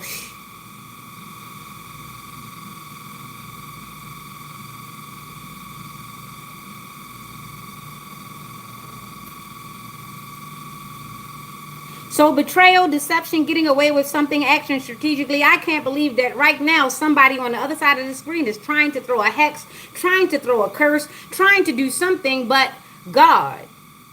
But the blood of Jesus covers me. I'm covered by the Lord. I pray every night and every day because I know I've got to stay prayed up. Because these people are trying to curse me through any way possible. Even when they talk to me in the chat, some of their words are already hexed and cursed. And I know the difference. I can feel the difference in my ears and in my head. They want to steal my intellect. Because they've tried to steal my beauty. The only thing they've made me do is bite my nails a little bit. Because I'm always waiting for the next thing. But that's still not enough to take away the beauty from me, because someone also was looking at my nails and they said, her nails are sexy. Take them away too. You petty bitch. That's why you don't have edges. And that's all right. You see, when you try to take things away from me, God likes to take things away from you because you're so shallow. And he's allowed you to see me with certain things gone just because you keep trying to tell people that it's AI and I'm doing spell work and I'm doing this and I'm doing that and I wear makeup and I do. And he proves to you every time that I don't come with any additives. I am so me, even without all the extra. He's allowed these things to happen to show proof that he is there and that you should stop looking at me and start looking toward him. But you're so damn hard-headed. You know, a hard head makes a soft ass. And this is why you stay up on me. Take not which was not given. Stop trying to take my things. Go learn your own things. If you can't sing, then you can't sing. If you can't read, then you can't read. If you can't run, then you can't run. If you can't paint, then you can't paint. There is a lane for everybody. Something you do very well. Maybe you do research very well. Maybe you should be a detective. Maybe you should be somewhere that you've always been, but you've been using your talent to stalk my talents. Now, isn't that crazy? When you obviously have a marketable skill, but you're not harping on that. You want my skill. And coveting is something you should not be doing. Jealousy and envy come with coveting, you know. And then there's the low vibrational carnality that can get into that, because you can start bargaining with your body to get into places where your money can't get you into. And then next thing you know, you're susceptible to all of these other diseases, STIs and sexually transmitted demons, and then there's when you're in trouble. You can't back out of that, but you told yourself you were doing it by way to get to something else that you were trying to get to, but that was the path you chose. And some of you guys chose some horrible paths trying to get to me and then ended up with your results, and then you're mad at me because you took that path and I didn't tell you to come at me. I didn't even point my way. I still don't know 90% of you, you know. All I know is that sometimes when I get to typing things, some of y'all emails pop up on my autofill. And that's not a coincidence.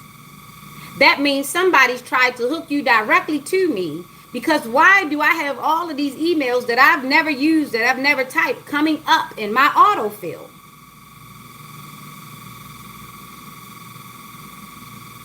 That was y'all doing.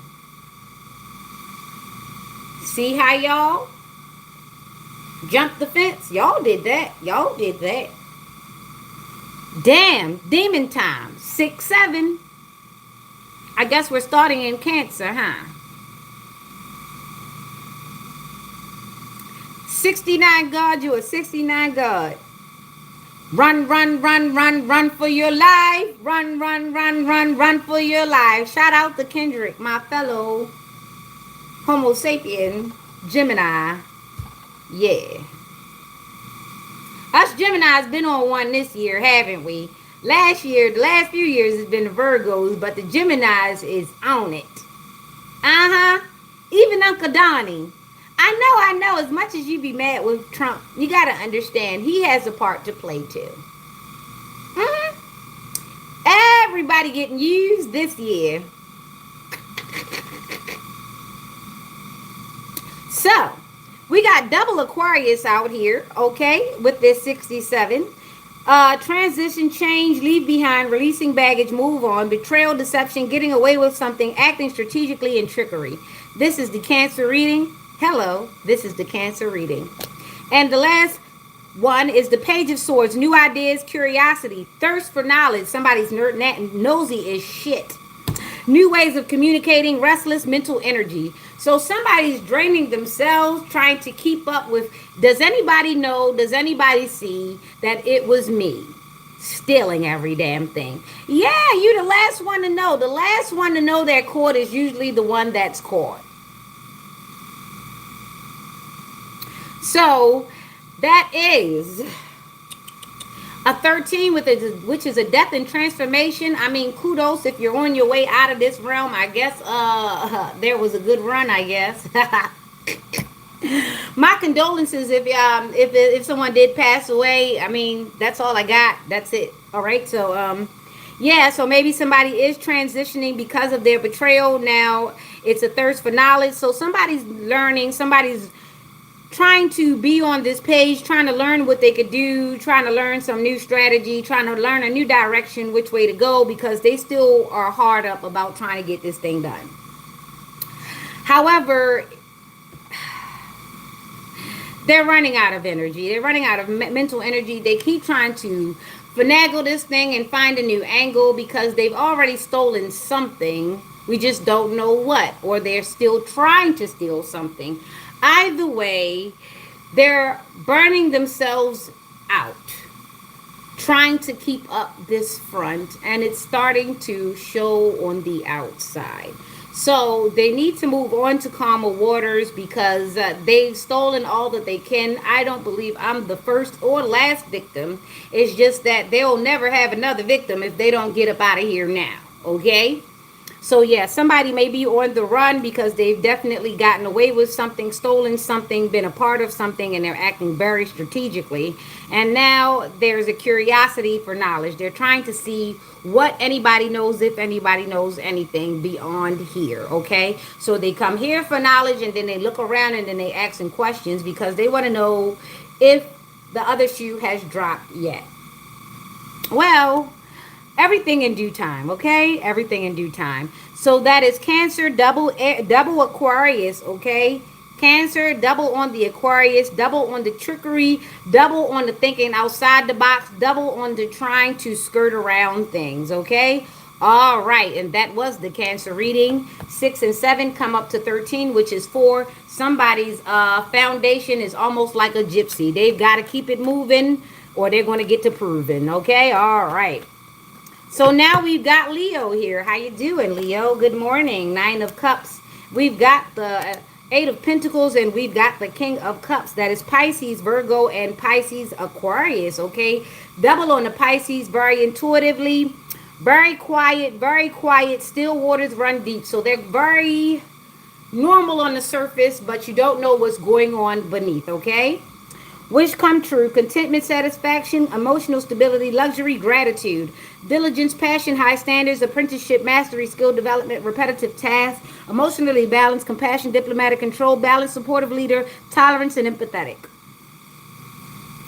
Okay, so there is a situation here. Okay, so we've got the 9 and the 8. The 9 and the 8, that would bring to a 17. So someone is definitely holding on their wish come true. The wish come true is that they're actually getting to move forward. They're actually getting to master some things, even master their existence on one of these precarious, even though as shaky as possible, they're beginning to master that. They're beginning to find their balance, even on a tightrope. You know, that's the thing about being one of those people that walk the tightrope in the circus. You know, the circus performers, the acrobatics, the aerobics and the acrobatics that comes with it, okay? Like the flying nine, the flying people. Oh boy, those people that do the trampolines and they get on and they balance the beams and they do all those things. Well, it's something of a skill trying to balance the light and the dark, because you know you ultimately have to have knowledge of the dark so that you can keep and preserve your light. So this is what's going on now as you maintain the kingdom. See, a lot of times when you take authority of your life, when you become the main situation in your life, when you are the one protector and you are the one nurturer, you are the one teacher, you are the main staple of your life, you have to master the tightrope. You have to master both being in your feminine and your masculine, but you also have to master being in the light and the dark, because the devil knows so much about the Bible. How dare you not get familiar with what the devil knows? But you have to be ever so careful not to go over there with him. You just have to have knowledge. And it's not an easy thing when he's got temptation coming at you at every interval. He's willing to do every trick. He's even willing to go into a church. He's willing to take a person who thinks that they are sanctimonious, and he goes into their lower selves and he finds something open in them, and he'll use them to come in front of you, and you're thinking, oh, well, I've seen this person worship all their lives, and you not knowing that that's how he infiltrated you. And this is why it's important to know both light and dark by ever so carefully having on your kid gloves when you're handling that dark stuff, because it could be toxic. It could have fumes. It could have lasting results. Much like asbestos, much like salmonella, much like listeria, much like gas poisoning. So you've got to be very careful when you are over there handling the things of the devil, because you can be sucked in. And I think this is why he had to make sure I was consecrated, and he had to make sure that I was going not to be moved when I picked up these cards, because it's very easy to be sucked into the materialism and the shallowness of the situation, often leaning more on the tools of divination more than you lean on the good Lord. And this is why he had to make sure that I was going to call out his name no matter what happened, even in the good times and the bad times. Even when I was in extreme pain, he had to make sure that I wasn't going to give up the ghost. He had to make sure I wasn't going to leave his side in the time of need. He had to make sure I wasn't just coming through just because he was blessing me. He said, well, what would you do if I took everything from you? Would you curse me like everyone else has? So far, I've been on the up and up, because I realized that he wasn't doing these things to me. He was doing these things for me, because I needed my eyes wide open. As big as they are, I wasn't seeing the shit. But now that my eyes are trained, I'm ready. It's much like being on the Spiderwick Chronicles. I know I go so much into the movies, but this is the thing. The movies have breadcrumbs. They have education for you, because regular TV programming was not the thing for me. I realized the programming and television. So I don't watch television. I watch movies. Things that move me are the movies. No commercials where you get to sell me stuff that I don't need with money that I don't have, or I won't have it if I spend it on that. Because it's programmed or made to break so that I spend more money on it. So I've been off of the commercials. I've been stopped watching television when I realized the programming and how much information was misinformation, yet it was being taken seriously by people who I was supposed to trust to lead me into some type of grace or glory. So movies move me. So Spiderwick Chronicle was something. It was funny when some people had to take a stone to put it to them eyes, but if you were trained enough, and if you knew enough, and you had enough knowledge, you can look after being anointed with a certain type of oil that you had the seeing. So after being washed over, because yes, I got baptized in the spirit. When people thought I was gone through and I woke up in that hospital, I was being baptized, not on this earth, but I think I'd gone again. I told you guys I died a few times. Yeah. The aneurysm they put me through, the seizures they forced on me, the many car accidents I survived. When I went to the hills of Bashan, they allowed the same person who I brought into life to take me out. And that was a spiritual awakening, because there was mother against son. You allowed the egg to kill the chicken.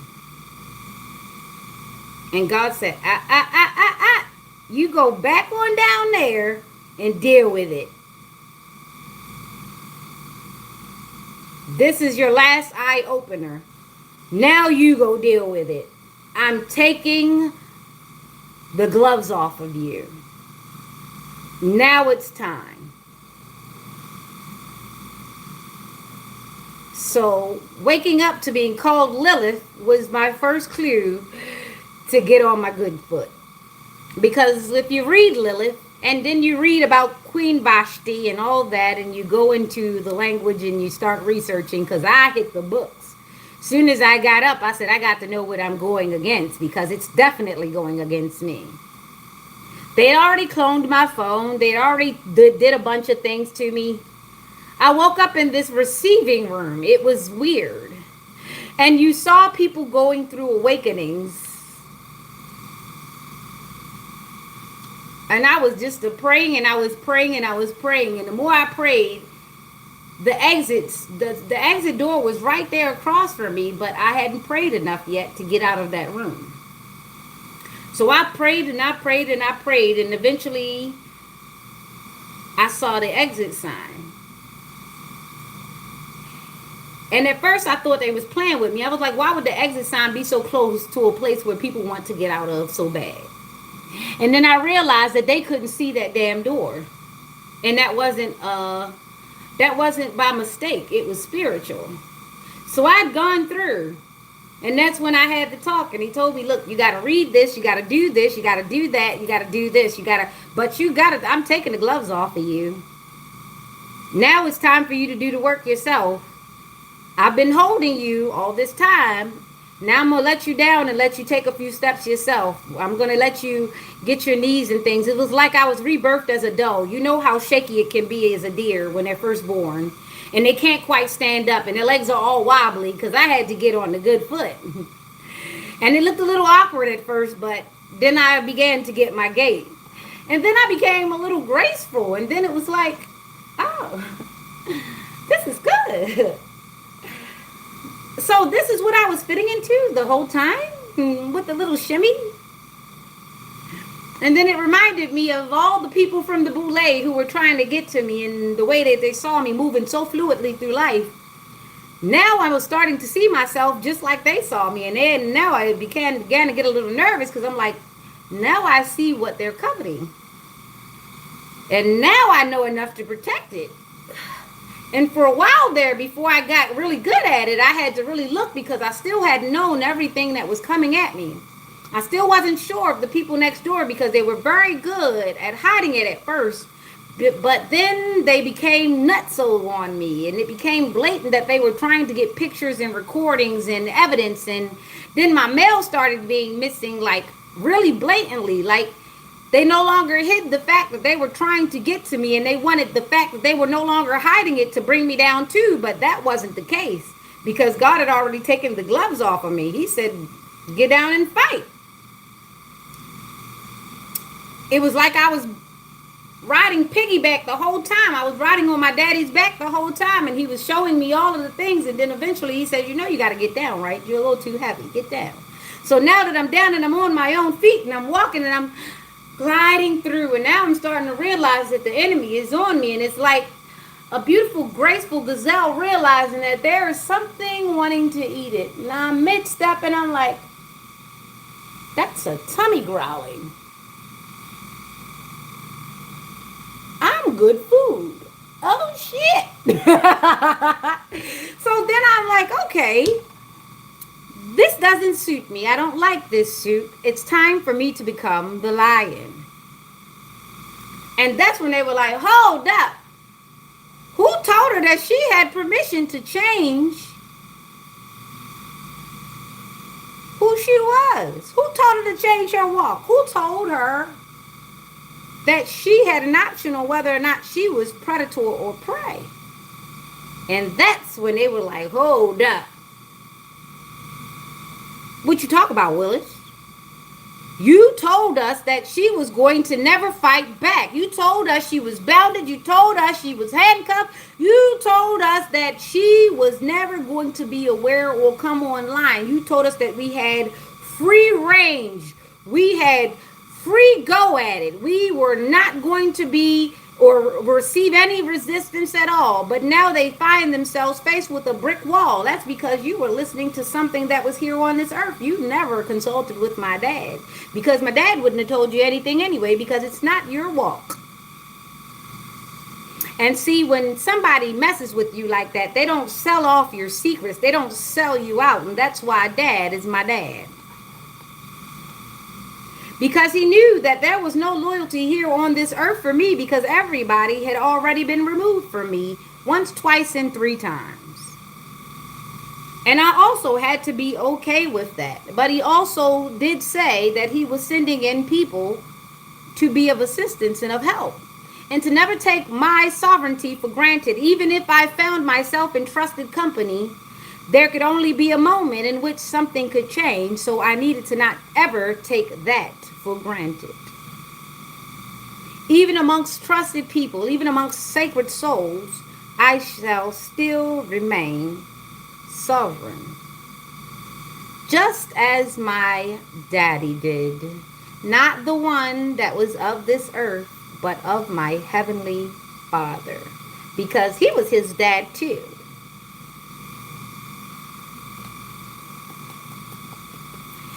So, Leo, Leo, Leo, maintain your greatness and your sovereignty.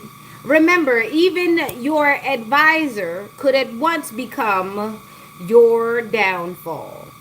Keep those that are closest to you far away from your closest thoughts. Hold things close to your chest. The poker face needs to be affected. It does not matter who you are tethered to on this earth, even if you have an infant. Just know that in that instance, your infant can be compromised if the enemy deems it so. You only have one life to live, so live it.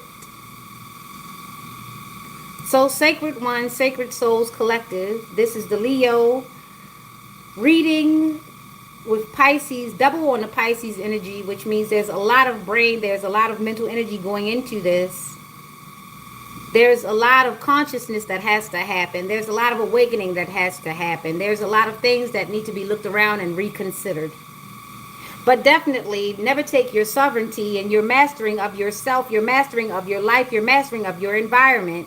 Never take that for granted. Because that is your wealth and your health, being able to exist on this earthly plane, knowing that you have riches in heaven. Whether you find heaven here on earth or you are waiting for it in the after, it does not matter. You do not have to wait. You only have to enact it right now. You do not need permission to live in heaven. You only need to take your mind and your soul and your body there and remain there and be so ever vigilant on letting anyone into the kingdom where you are. That's really the trick to it. You can live in heaven on this earth. You just have to affect it, and you have to learn to lock the devil out. So go forward, Leo. You have 98 and 89, somebody born in 98, somebody born in 89. Those years can be significant. Maybe that's when you realized something. Maybe that's when you decided, or you went into a contract and you decided that you wanted more, but you didn't want God.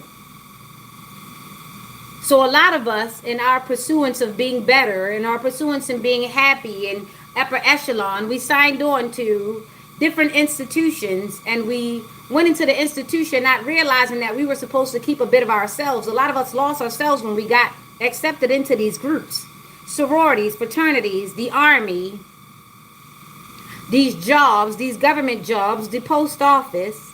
When we go into these places, a lot of times we get so sucked in by our paychecks and by the associates and by the co-workers that we surround ourselves with, that we get so caught up in this popularity contest and who could do better and who can make more and who's got better bundles and who's got a better man and who's got a bigger thing and who's got a better car, that we forget to give it all up to God. Because if it wasn't for him, we wouldn't have access, we wouldn't have the wherewithal, we wouldn't have been able to pass the test or go through the milestones to get there. So we lean on all these material things and forget that God is the main reason why we were even given access to any of these things, or why any of these things were created for us to even maneuver. We lose ourselves in all these things and all these trappings and forget that we should be giving it up every night and every morning to the Most High, because we tell ourselves eventually that it's us that made it. I got that money. I woke up. I made that child. I did that work. I read that book. But who gave you sight? Who gave you understanding? Who gave you comprehension? Who gave you breath? Who gave you light? Who gave you the spit on your tongue that you use for bad when it suits you? Cursing one of the Creator's child or children or your own. Even the ones who are getting the checks, I made that child, I do this. But you forget that your child is the way that you're getting your income, yet you beat and you abuse and you manipulate this child. But if you had not had that child, you would not have that income. You would not have this, that, and the third. And you forget. You forget. See, we get so caught up in honoring thy mother and thy father that we forget, don't tempt the children, lest they get angry. Because we were children once. And this is the dangers of being around the book but not going through the whole entire book, but only getting to say verses that make you feel comfortable in the time. That's that Kojic teaching. Teaching you to be comfortable with disrespecting the very blessings that you needed to even get comfortable in the first place. It's funny. That's why sometimes God doesn't give you what you want. That's why he doesn't give you, because you already are not even grateful for the things that you woke up with, that he thought that you should have. That was your package, and you have the nerve to wake up not even liking your package and coveting someone else's package before you've even opened your package up wide enough to take even precedence that you had a blessing the whole entire time. You get so caught up in looking on someone else's page that you forget that you still have your own test. So let's not forget or take our sovereignty for granted. God gives us a chance to embrace it. However, you keep trying to embrace somebody else's sovereignty. How lost are you, really? So that was the Leo reading, 9-8, which is 17. Be your own star. Remember, the North Star. Remember, that was how the three wise men found Jesus, by the North Star. Not the Eastern Star, not the Mason Star, not the stars on Hollywood. He kept his eyes on heaven, and heaven ultimately led him to where he has to go. And I think this is why most compasses don't even put the big idea on the east, the west, or the south, because once you know where north is, that's supposed to set you right. On to the North Node, Leo. That was the Leo reading. Pardon me, I got a little long on that one. That was Cancer and Leo. That was lengthy. So let's get into the shorts. Okay? All right. We're going to end in Gemini. Isn't that something that I should say that? All right. The Eight of Swords shot right on out to let me know someone's binded. There's a King of Cups. There's a King of Cups that was binded. There's a binding of a King of Cups. Money. Somebody binded up someone's money. There is an ascended master who's trying to get out of a situation, but he's found himself binded to a contract by money. Contract meaning he might can't get out of a contract, might can't get out of a marriage, might can't get out of a business contract, might can't get out of a car, might can't get out of something that has something to do with monetarily. Maybe he signed a lease, maybe he signed for a building, maybe he co-signed on something. Either way, there's a binding contract keeping this King of Cups from mastering his self, keeping him from changing his standard, keeping him from learning what he needs to learn. Sometimes a person that will come in your life will distract you from learning the lessons that you need to learn, because they tell themselves that they are the only lesson that you are going to learn. Because they're going to teach you. You don't know who you playing with. I know you fucking lying. I know you fucking lying. Oh boy, somebody is going through it. That is a distraction. When somebody wants to jump up in your face and argue with you about something that you don't need to be arguing about, that is a distraction. That is to make it seem as though your freedom is on the. That is to make it feel as though that's your freedom that's on the line when somebody gets into your face and argue with like that, because you have a choice in that moment. You have a choice in how you react. You have a choice in how you respond. You have a choice in what happens the next moment after they do that.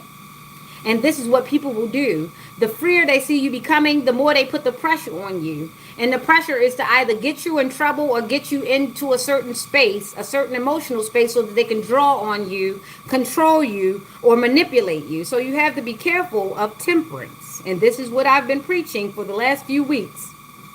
Be mindful of how you react. Sometimes these things bind you into more contracts. So say you get out of a contract by way of an argument. Now you're in jail. That's another contract. Or now you get something taken away from you. That's another contract. Or now your reputation is being compromised because someone saw it and they came up with their own idea on how that went. That's another contract. See, I was actually watching a video of how they were denouncing their sororities and how something happened with a certain popular sorority where they had split the line and they were playing a lot of double standard games, and they had pre-picked some people, and then they had people that they only let join because they looked good on paper, and they were triangulating them against one another, and some got their reputation destroyed because people didn't want them there, and they fought against their existence on the grounds of the campus. These are the people, the elitists, that train up in very clandestine ways, and these are the people who take over the world when they get out of school. These are the people that are on your altars.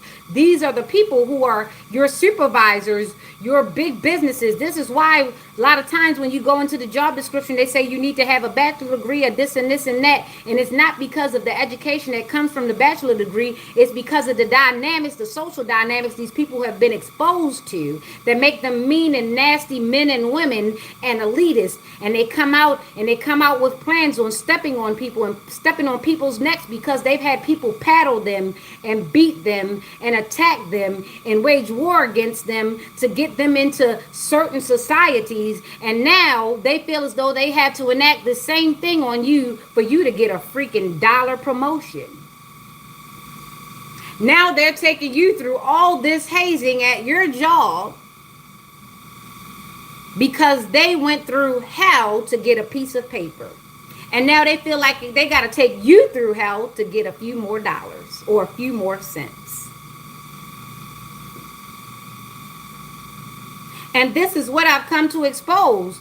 These are the people that we have heading these corporations and operations. These people who have been broken all the way down and built back up by way of their ego. And now they're unleashed on us. And you don't know that they don't plan on leading you to any glory that they can't get access to. Because they've built a network. And the network is to hook into somebody so that nobody goes nowhere without the other person. Because surely somebody has a hook or a line into you.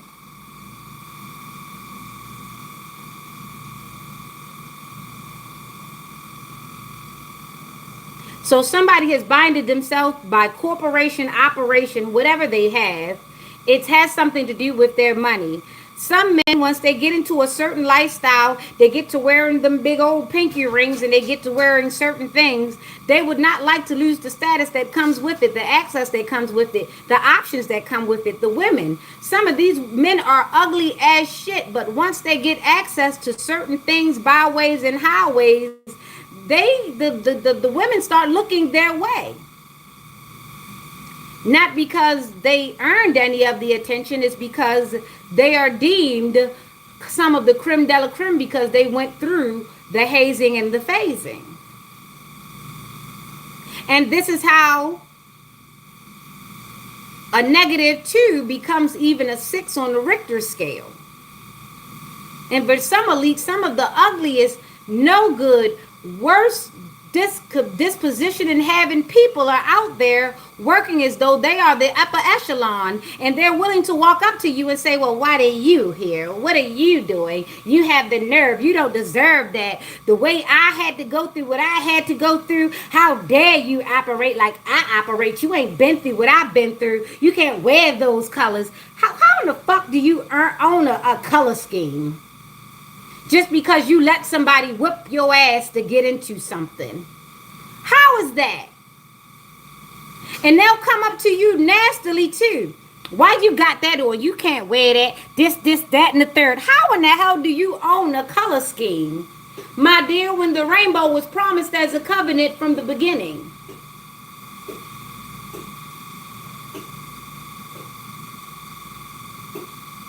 Y'all got some audacity, and y'all own the most ridiculous things y'all want to be serious about, but never serious about no real life stuff. So there's some people.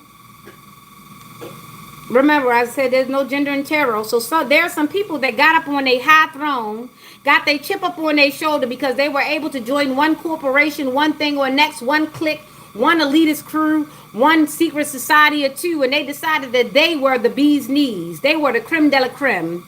But now they're realizing that they are binded to whatever. They have to act the way they act. They have to do the things they do. And if they get out of operation, they might get kicked out and they might lose status and they might lose the options that they got by default of being in such places.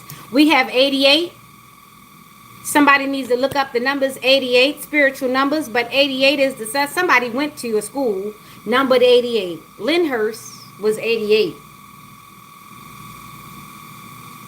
That was the gateway program, the first gateway program I've ever found myself in, when I had to lift my hand up to different frequencies and I didn't know what they were testing for. School 88 is where I first got my first gateway test, and they realized that I was maybe more than just a regular child. That's when it was decided that my mother was going to take me to a spiritualist. Either my mother or my aunt or somebody took me to a spiritualist and found out exactly what I was here purposed to do, because ain't no way that child could be like that. Ain't no way that child could act like that. Ain't no way that child operate like that. Something got to be to her. And once they found out something that I didn't know, they set their sails on trying to separate me from it. Because why were you born like that and I wasn't born like that? So somebody put themselves in a bit of a pickle. They signed themselves into a situation where they can't get out to, and they're binded to, so they can't do anything about it. They have to play how they say. And that has been, the Virgo reading. Virgo, Gemini, Aquarius, Pisces, Virgo. 8 plus 8 is 16. There's a tower moment.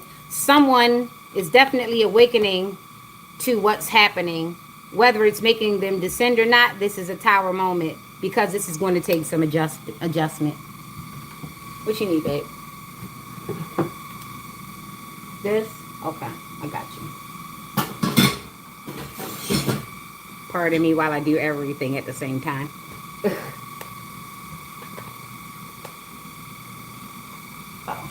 I need to get you your other thing too. Hold up. So you came down without it? I left it upstairs. It's in your room. Yeah, because I didn't move it. It's upstairs in your room. But I got this part.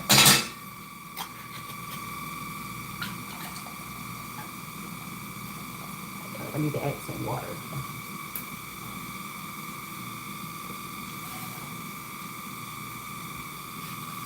Whew. Everybody doing all right out there with the school is coming. It's coming. Hopefully everybody's ready for what's going to happen this year. Remember to, even if you have to unteach some of the stuff that they teach at school, you might have to. I remember there was a point in time where I started teaching my kid basically everything. Once he come from school, I would tell him, tell me what you learned today, and I would teach him according to what I knew, even if it contradicted what he had already learned. But this is the things that you have to do. Don't take any of the teaching for granted. You are responsible for what your kid knows and does not know. Even if they've spent all this time in school, you can't just push it out on the teacher, because the teacher has kids too. Okay, so try to be accountable in that respect to yourself. It's just, damn, it was wild that I was doing the most. I was like doing the most. And I taught that child very well from me. I was teaching him and unteaching him every day. And then to find out that he was the double agent that was basically keeping me from actually climaxing to my highest potential was crazy. But That's how the enemy works. And I can't be mad. War is war, right? So, Libra. God bless the child that's got his own, right? That's Nyx. Nyx came up upside down. So somebody ain't got their own. There's a child that ain't got their own, okay? Doesn't have to be a child, but everybody was a child and they're a child of the Lord, okay? So we got Libra. There's a child that was never born with their own. They were never going to have their own. They were born in deficit. They were born in the negative. And they've always been seeking balance. Two of Pentacles, Capricorn. And we have a 1. So we're counting down 3, 2, 1. So 2, 1, 21, which is 3, divine intervention. So there was a child that was born without his own. Multiple priorities, time management, adaptability, balance, and decisions. Somebody was born off balance from the get-go. Someone was born into the struggle. They were born that way. And they're starting to be aware of what they were born into. They were born into the wilderness. So someone was born into the beast of the wilderness. Someone was born into darkness. In layman's terms. Mental clarity, breakthrough, new ideas, success, sharp mind, new conflict, surgery. So somebody's starting to realize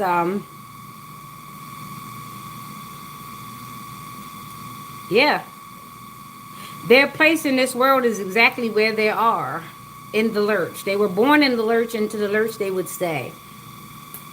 They never tried to ascend. That was never their job. Their whole job was the darkness and to keep the darkness and to preserve the darkness. Someone was born into a very unholy family. Westminster might be something to think about.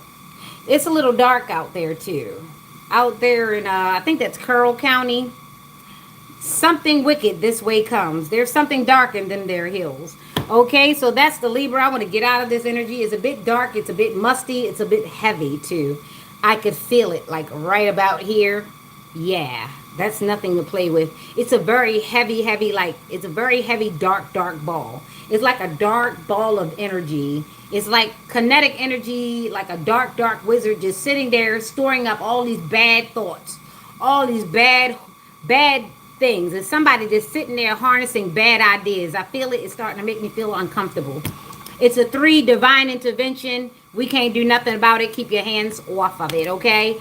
Pray, stay prayed up, because this is a darkness that can't be controlled. It's like a nothing. If you've ever seen the never-ending story, remember how the nothing eventually grew until it almost consumed and it started breaking up the whole reality? Somebody is becoming dislodged with their reality. The darkness is starting to consume someone. Someone, you won't be able to reach in and pull them out because they'll pull you in. Somebody works like that. I want to remember what that thing was on when the Fantastic Beasts. It was a spinoff of the Hogwarts thing, the Fantastic Beasts, and the thing that thing was when it turned into darkness and it turned into dark destruction. Somebody's like that. It's somebody who's basically a portal to the dark side. Like, to try to pull them out would be to suck you in. Sad to say, that would be my ex-husband. Somebody knows what I'm talking about. It's like a person you can't save, and the minute you put your hand out to save them, it's like they'll be pulling you into the deep end. There's no way to save them.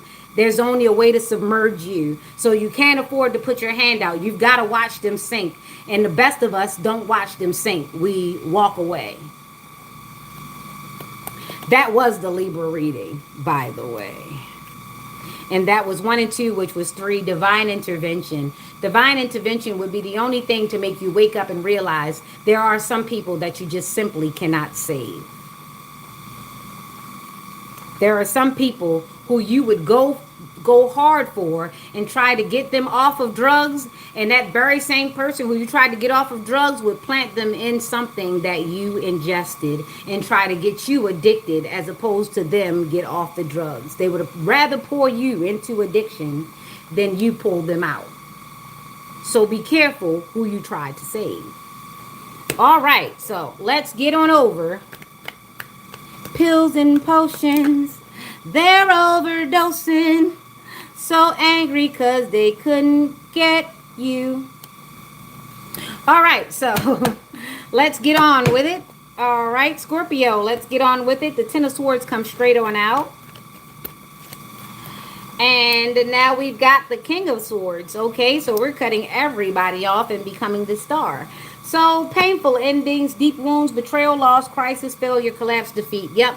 Sometimes this is all what you got to go to. Sometimes you've got to get kicks and cuffs and everything else and you've got to go through all that before you realize they don't like you, and then you walk away like, damn. I just wanted to be a friend. You sure that's all you got is mean? Okay, I'm leaving. Bye. And some of you left reluctantly, not realizing that they were abusing you because they didn't want you over there. You were too good, too kind. You were like, oh, fooey, I burnt the muffins, and they wanted you to shout out a whole bunch of expletives, and you didn't do that, and that was lame to them. So they abused you so that you could leave, not knowing that you were supposed to help them get better. They didn't want to get better. They wanted you to be bitter like them. So now that you've cut them off and you've taken your throne and you've managed to throw a few kicks and cuffs back yourself, now if they kick out at you, you just be like, bow. And you be like, now you like that, huh? You want to be mean? Bow. And then you leave. And then you run off real quick in case they got something else for you. Ha ha. And that's the mischief that you got to be with. And they hate that. Not only did you run off, you had a nerve to kick your butt. Like a little goofy. And then they got mad at themselves because for a minute while they was laughing at you run away, they actually liked you because you had a nerve to make them laugh as you ran away. And it's so confusing how they want to hate you and like you at the same time. It gets to be that way. And that's how your haters stop looking away, because they become addicted to the feeling that you give them.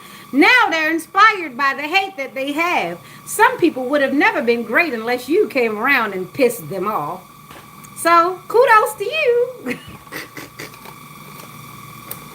that great how you always take lemons and make them lemonade and people are still sour? All that work, and what did it get you?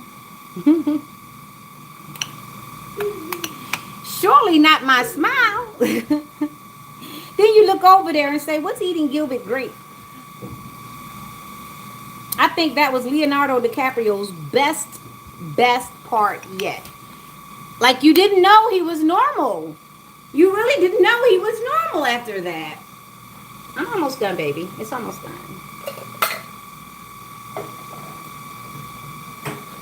Yeah, so that part. So then you get the star. You've become the star. Everybody's watching you because they can't understand how you so casually pushed them away. You've pissed them off. You've managed to insult them in one way or another, even if you were being nice. And now they can't stand to not look at you because now you've become something of their everyday thing, because you do have some things that they like. It's just that it's you. Why in the hell is it you? And they can't wrap their head around that either. So they set the alarm so that when you come on, they don't miss it, because they actually got addicted to the feeling of the hate. It became something like caffeine. It's like what motivates them to get through the next day. Just trying again. So, yeah. You never say that you didn't inspire the little engine that could. You see? That part. Hold up for a second. So, what did we learn? We learned that there are haters that are programmed to come and see you. What do we see is that they won't leave you alone and they won't let you be. What do we know is that they really are not going to let you go, especially if you have any way to get profit. See, they don't want you to be comfortable being you, but they would love to fit into your archetype and become profitable, much like they see you can become. They just don't want you to do it before they do it because they want to do it before you so that they can accuse you of being a copycat, even though they've studied you word for word, hair for hair, style for style, nail for nail. They've studied you. They've actually gotten good offers pretending to be you. So now they're like, if I could get rid of the original, I can get all of what they get. Not realizing you still don't have that essence. So even if you get close to what I might get, that ain't what I want. I'm wise enough to know anything that is for me is still mine.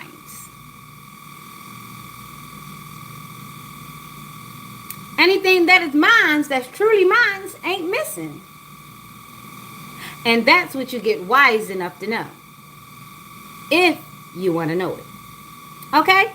So, Scorpio, remember what you've been through, what they did to you. So don't let nobody come back around trying to play in your face when you've already learned that. This is not your first rodeo. This is theirs. And it's for you to navigate. You are the testimony now. You are the ascended master. You are the example. So now you don't have to bother yourself with those things. You know what you know, and you have to, remain sovereign. Cut things off that no longer serve your purpose, because now you understand the light and the dark. You understand what the dark looks like, how it operates, what it sounds like. So now you can catch it before it even gets. You don't even have to wait for the whites of the eyes, because you are indeed the star. They're coming toward you. There's not a matter of if, there's only a matter of when. So stay prayed up and stay prepared. Must stay woke. Hey, they be creeping. They go. If they catch you sleeping, ooh, must stay woke. Don't you close your eyes.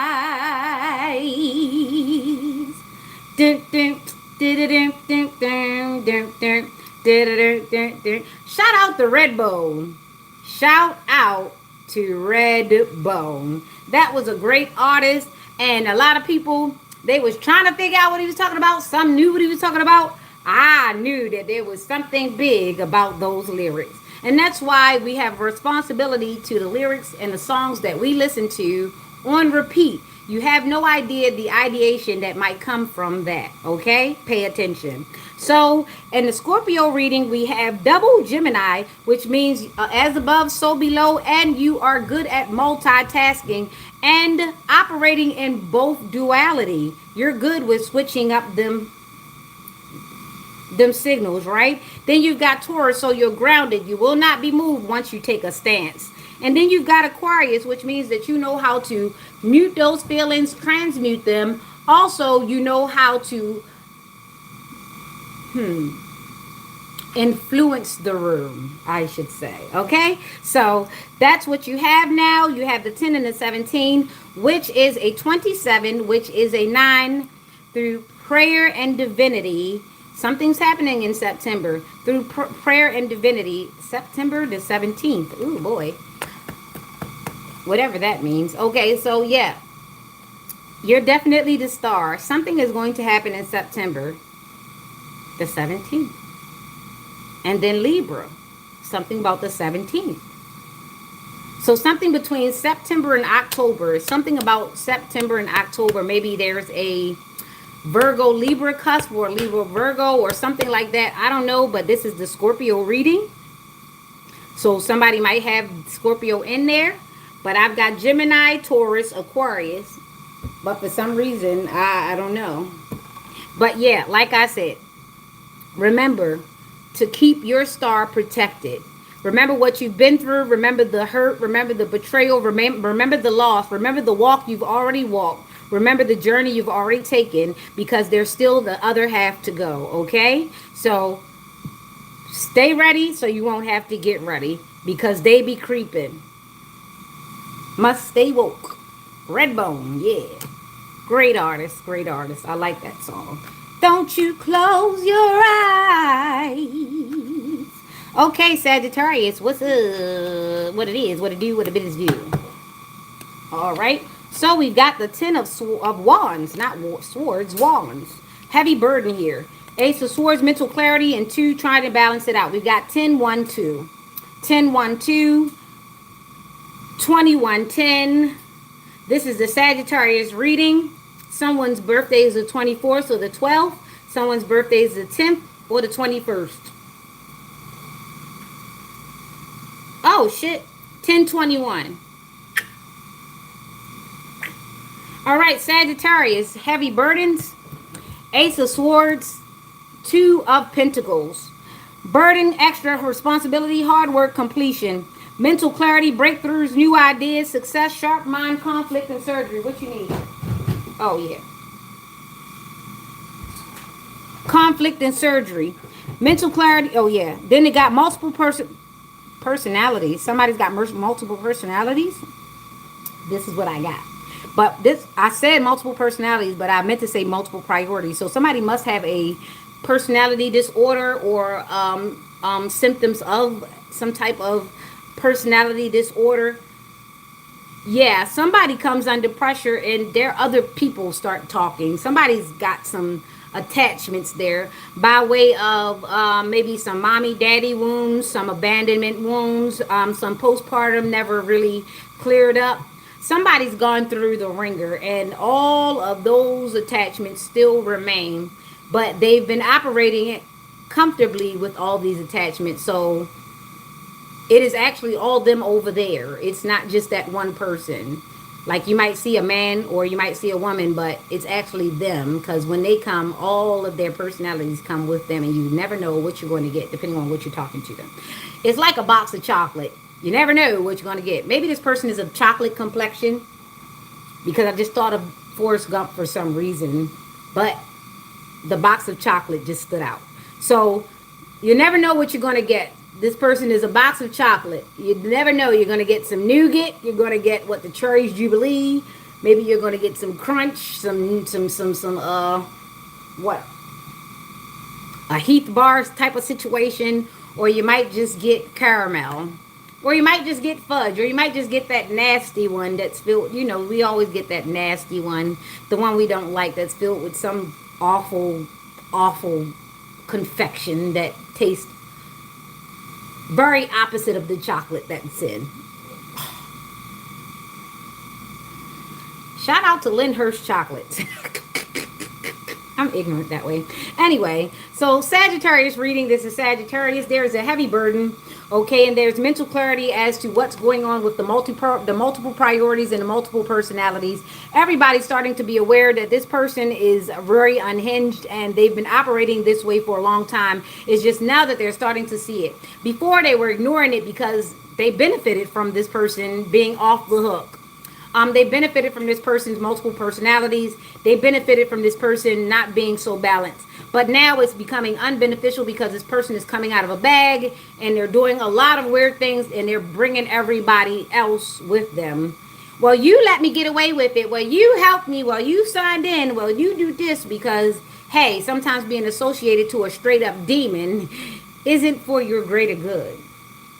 And for a lot of you, you've been on demon time because that's what it says in the songs, and it sounds cute and attractive, and that's what they were playing in all the clubs where all the guys were going, where you decided that that's where you were. So when women vibrate low, they look for low vibrational women. They match in that aesthetic, okay? So whatever is going on, people are starting to realize that in order for me to even came into agreement or be around this person, it was really something wrong with me. That I actually even thought that that was normal, cute, or anything to even associate with. So by way of attachment, some of you guys came into contact with a straight up entity, not knowing that they were attaching things to you. Now, if something happens to them, you get questioned because guess what? You were in total agreement with what they were doing because acting an ass was what you were allowing them to do. You just didn't know that your name and your reputation was going to be attached to this very person's existence. That's why you got to be a little bit more careful about who you riding around with, who you going into agreement with, who you allowing to pick up and call and pick up the phone on you, who you're sharing your social media with, all that good stuff. I had to rescind and renounce everybody in my life because everybody that was being put in my life from the point that they found out that I was gifted, which was when I was from when I was first in elementary, after I transferred out of St. Bernardine's. Yeah, they knew, and they've been against me ever since then. It's just that I wasn't burdened to know. So Sagittarius, there's somebody with multiple personalities, multiple attachments that is finally realizing, and people around them are finally realizing that that's why life hasn't been peachy all the time. It's because they've been compromised. Their mojo and their vibration has been compromised because by way of association. Yep, demons do RICO charges too. All right, spiritual court is in session. Couldn't get it to bang long enough, loud enough. You know, here it is. Order. Yeah, this person comes into contact with the law a lot. Even if they try to become the law, that's only to mix up the signals, because that would be the smartest probably thing that they probably done was become a part of the law, since they break the law a lot. I don't think that's a good thing. I'm just saying that was a smart thing for them to do, because they would be already under the jail if they didn't have the protection of being in the uniform. Somebody's got a lot going on. Take what resonates. Sun, moon, rising. We got Sagittarius and we've got Capricorn. Someone's operating in their lower self and they are point on. They like to directly offend people. So whatever that is, they get a high from going at people like a hyena. Okay, so yeah, Sagittarius, Capricorn, take what resonates. Sun, moon, rising. 10 plus 1 plus 3, that's 13. Death and transformation unto them. If anybody's luck, Sheol will receive them soon. Because goddamn it, what the hell are we supposed to do with all that walking goddamn confusion?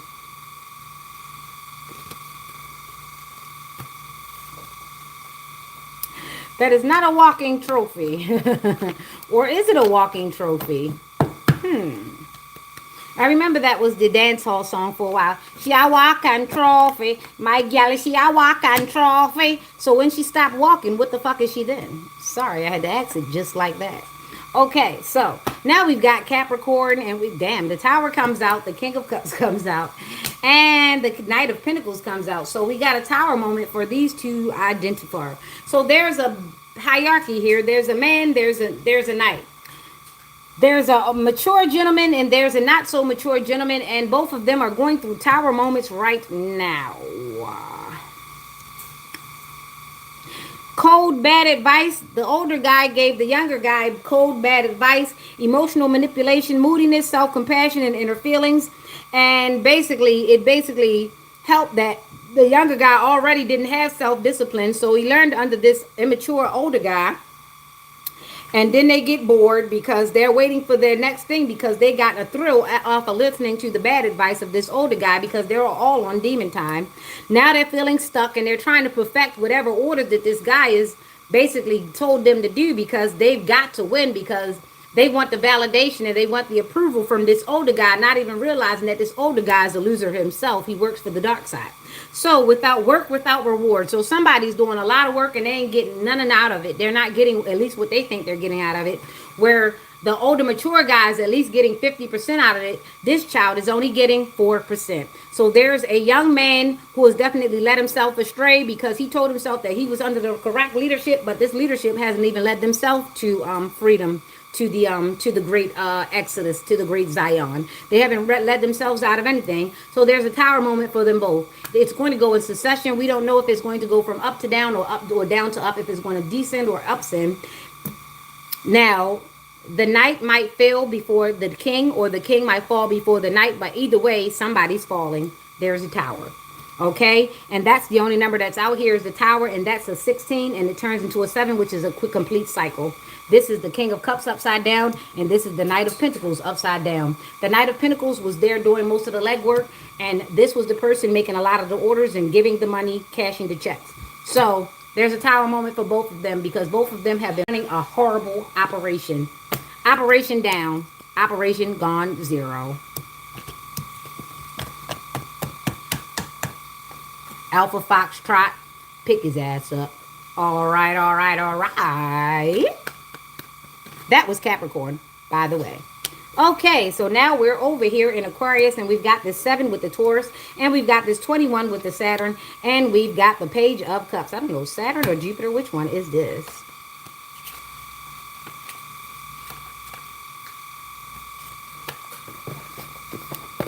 I always get the two mixed up.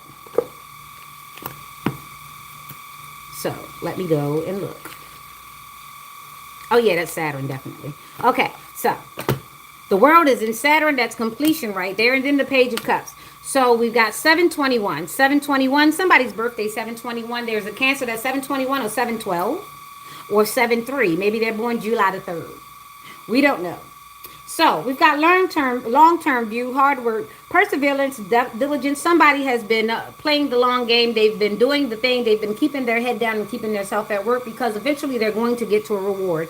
Yes, it's been hard. Yes, it's been uphill. Yeah, they don't think that they've been getting everything that they deserve, but they're keeping their head down and they're going to get to something, okay? And the world is completion, which means that eventually they're going to come up off something. You scratch long enough, something's going to grow up. All right, then we've got the Page of Cups, creative opportunities, intuitive messages, curiosity, possibility, happy, sunrise, dreamer, sensitivity, and new love.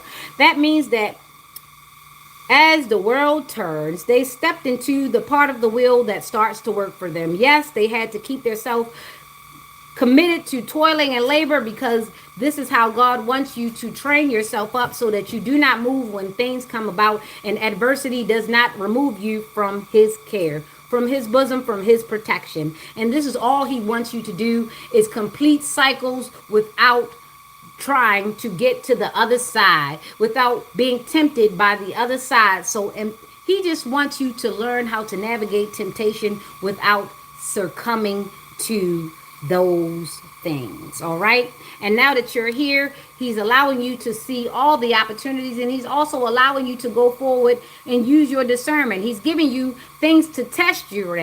Now you're being tested as you come out of the water, because now he's had you put things away from yourself. He's had you separate from certain people. He's had you separate from certain environments. Now he's just going to test you to make sure, because once he blesses you with all of this result from all of your hard work of keeping your head down and keeping yourself clean, he's going to come in and bless you real big, and he be damned if he'd have you complete everything just for you to be taken away unawares by a fish in a cup, all because it looked like it was harmless. He still needs you to keep yourself protected. He still wants you to be suspicious. He still wants you to use your discernment. Even when you go into calmer waters, he wants you to still be aware of the eels and the snakes that would try to enter your Garden of Eden. He just wants you to never be caught off guard again. You spent so long in the wilderness that once you come out, he just doesn't want you to be tricked back in. And that's all he's saying. He just wants your feet to be steadily planted. And even if you should feel yourself to become unrooted, he wants you to know the ways in which to reroot yourself, so that you don't be easily moved. He don't want you to have to pass through the enemy by way, always have to pass through the enemy's test to get back to him. He wants you to be able to circumvent, jump over, and frankly stop him in the midst of it by the overuse and the use of your discernment. So once you've been trained up the right way, he lets you into your infinite blessings. But he can't take the cap off until it's safe to take the cap off. Because if he takes the cap off and the enemy gets access to these blessings he gives you, he's going to take everything back. And you don't want that, do you? You've worked so hard to get this place. So remember. Oh, mosquitoes.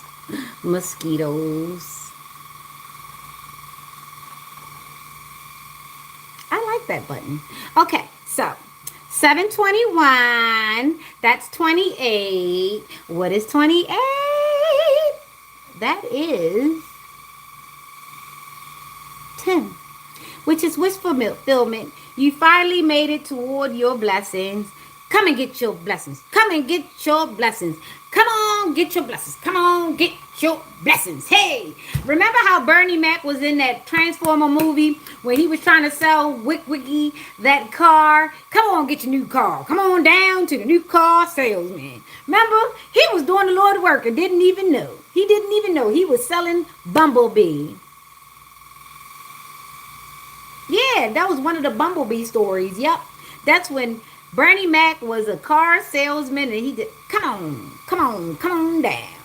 Sometimes you gotta be, sometimes God gotta sell it to you like a car salesman. Come on now, I got you. I got you. I got you. Can't give you the blessing yet, but I got you. Can't give you the blessing yet. So you gotta have faith. You gotta have blind faith. You gotta know that the Lord is telling you the truth. And you gotta see. Sometimes he don't make it so evident that he's been looking out for you. The only evidence is that you're still there. You're still moving. You're still operating. You're still able to go forward. Sometimes that's the only evidence you need. I promise you, he knows exactly how to work with you. Because he just wants to make sure that you're not susceptible by way of your reward. Because once you get your reward, everybody coming. Everybody going to be, they ready, set, go. As soon as they see you with something, here they come running. And he wants you to be able to stop. You shall not pass. And he wants you to stand on business. And I mean real business. So you be aware, okay, Aquarius? You be aware. So now we over here in Pisces hanging out, right? And Seven of Swords comes right out. There's boundaries. There's a challenge. Competition, protection, perseverance, defense, and maintaining control. Someone's trying to maintain control in Pisces. All right. Then we've got, we've got 4 cards came out in Pisces. Nope. 5 cards, 6, 7. Dang. All these cards, I don't want them, but I'll read them. Okay. So Pisces, you got a whole story coming out here.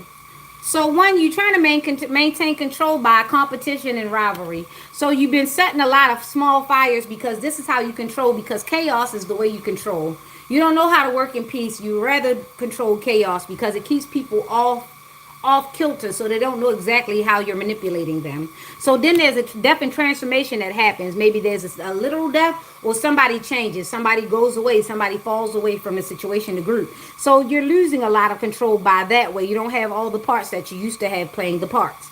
So now there's blind faith. You got to have blind faith in somebody, and you're dealing with a Libra situation. So it's a little off kilter because you don't actually know what this person is planning as opposed to your planning. So some of you guys' plans are crossing each other up, and they're canceling out each other's plans. So now somebody gets to move to calmer waters and gets new ideas. You're getting new ideas. They're getting new ideas. Everybody's still trying to steal. Did I lay it out for you, or did I not lay it out for you? That was Pisces. I'm not even going to add up all these numbers because I just told a whole damn story. You're losing control. You like to control through chaos. Somebody's reputation died off. Your reputation died off, or somebody just basically jumped ship. They no longer want to work with you because they don't want to be caught up in chaos. Now you got to work through blind faith. You got to hope that somebody doesn't stop doing what they're doing on their side, even though they might be doing something that you don't even know nothing about. So both of you guys are getting crossed up because both of your actions are crossing up each other, and it's not working very smoothly. In the midst of all that chaos that you done stirred up amongst yourselves, somebody is getting a chance to move on to calmer waters, even though there are new ideas popping up. There got new angles to try to come through. The person that's moving on to calmer waters is coming up with new ideas just the same way. So both of you guys are in momentum, and y'all trying to steal. Y'all still trying to steal. Y'all gonna keep trying to steal. Eventually, y'all gonna steal your own life from yourselves. Huh. Oh yeah, in the words of Kambe. I love that part. That was the Pisces reading. I ain't got no numbers for you because you don't need no numbers. There's too many numbers out there that's crossing up the lines. And that's why you're not going to get victory, because you tell yourself that you're greater than the Lord, and you are not. The sum of all men is almost none. All right, there you go. And that was the Pisces. So now we're getting into the Aries situation, and Ten of Pentacles came up upside down, and then the 10 of Swords came out. So you got 10, 10, and let's pull the next one. Let's see. And the last one is 1. Somebody plays around with them ones. Somebody likes to do a lot of numerology. Somebody likes to play around with the numbers. We got 01101. 01101. 10 10 1.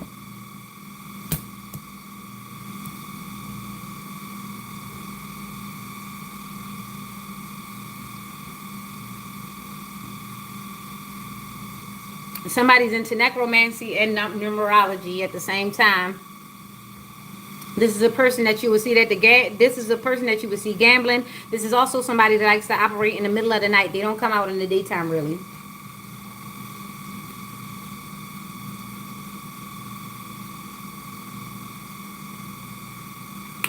Dark side of wealth.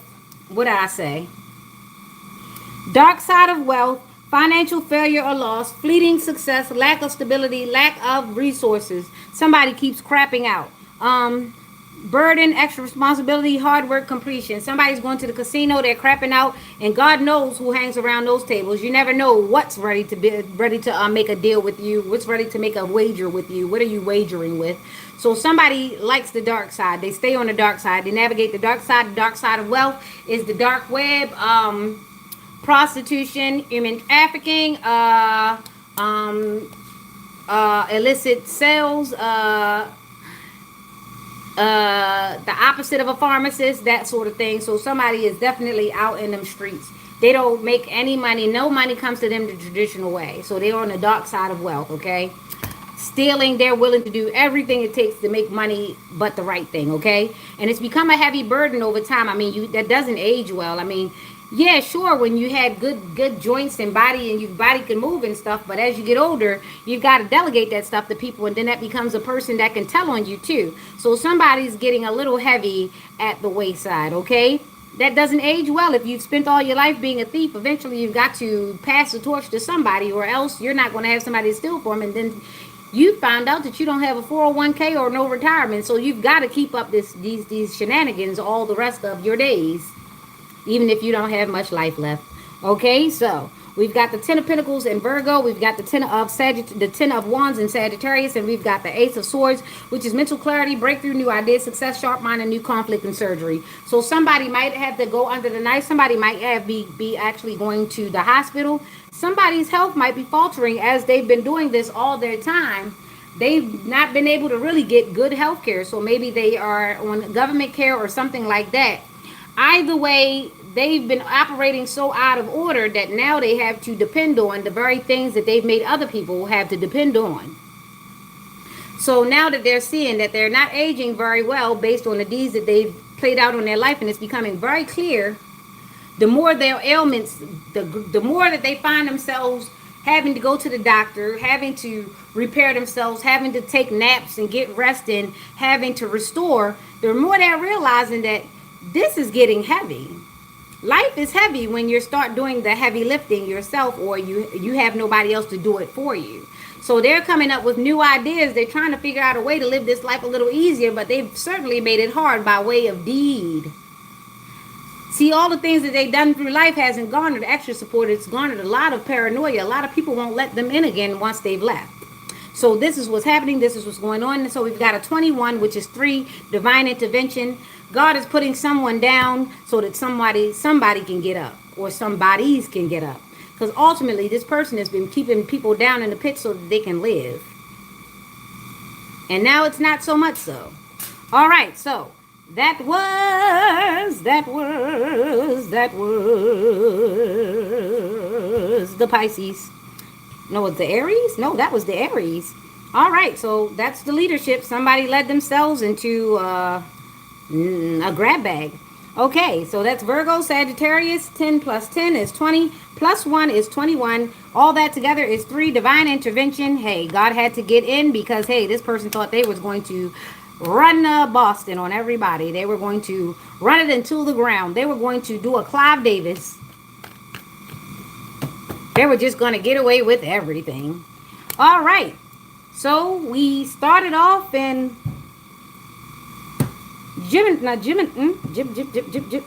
Cancer. So we got Taurus and Gemini left. All right, so Taurus, King of Pentacles, 1 Ace of Pentacles, 8 Strength. We've got it here. Wealth, business, leadership, security, discipline, abundance. Is crazy how we just went from dark wealth to this wealth. Wealth, business, leadership, security, discipline, abundance, prosperity, and generosity. Awesome sauce. So somebody is coming into their thing. They're coming into their purpose. They are not here just to be rich. They're here to be wealthy, which means that they're supposed to be abundant, which means that they're supposed to draw people in and help them find their way so that people know the way to feed themselves and water their houses and water their horses and water their land. See, when you come under great leadership allows you to lead your own way by way of giving you access to the things that you need access to. That is what great leadership is about. So somebody is coming into all the things of agreement into their purpose, which is wealth, business, leadership, security, discipline, abundance, prosperity, generosity. Because when you are a good leader, the people who follow you will protect you. Taurus, Leo, Virgo, Ace of Pentacles. It is now becoming clear that what your leadership did require you to go through such hardships so that you can know how to, so that you can give the example of how you clamored and you made sure you claimed your throne. You weren't just given anything, you worked for it. So when anybody comes up and tries to say that you weren't strong enough to hold your position, they need to know that you don't look like what you've been through, but you've been through it all. And you're not going to keep explaining. You will wield what you have to wield. So there needs to be protection. There's somebody who's going to say, don't you go questioning them. I've seen their journey. I've seen their walk. I've walked with them. I know they have been through things and they have nearly faltered, but here we are. So now it's time for you to show strength and resilience and your long lasting, your infinite power and leadership, your infinite wisdom.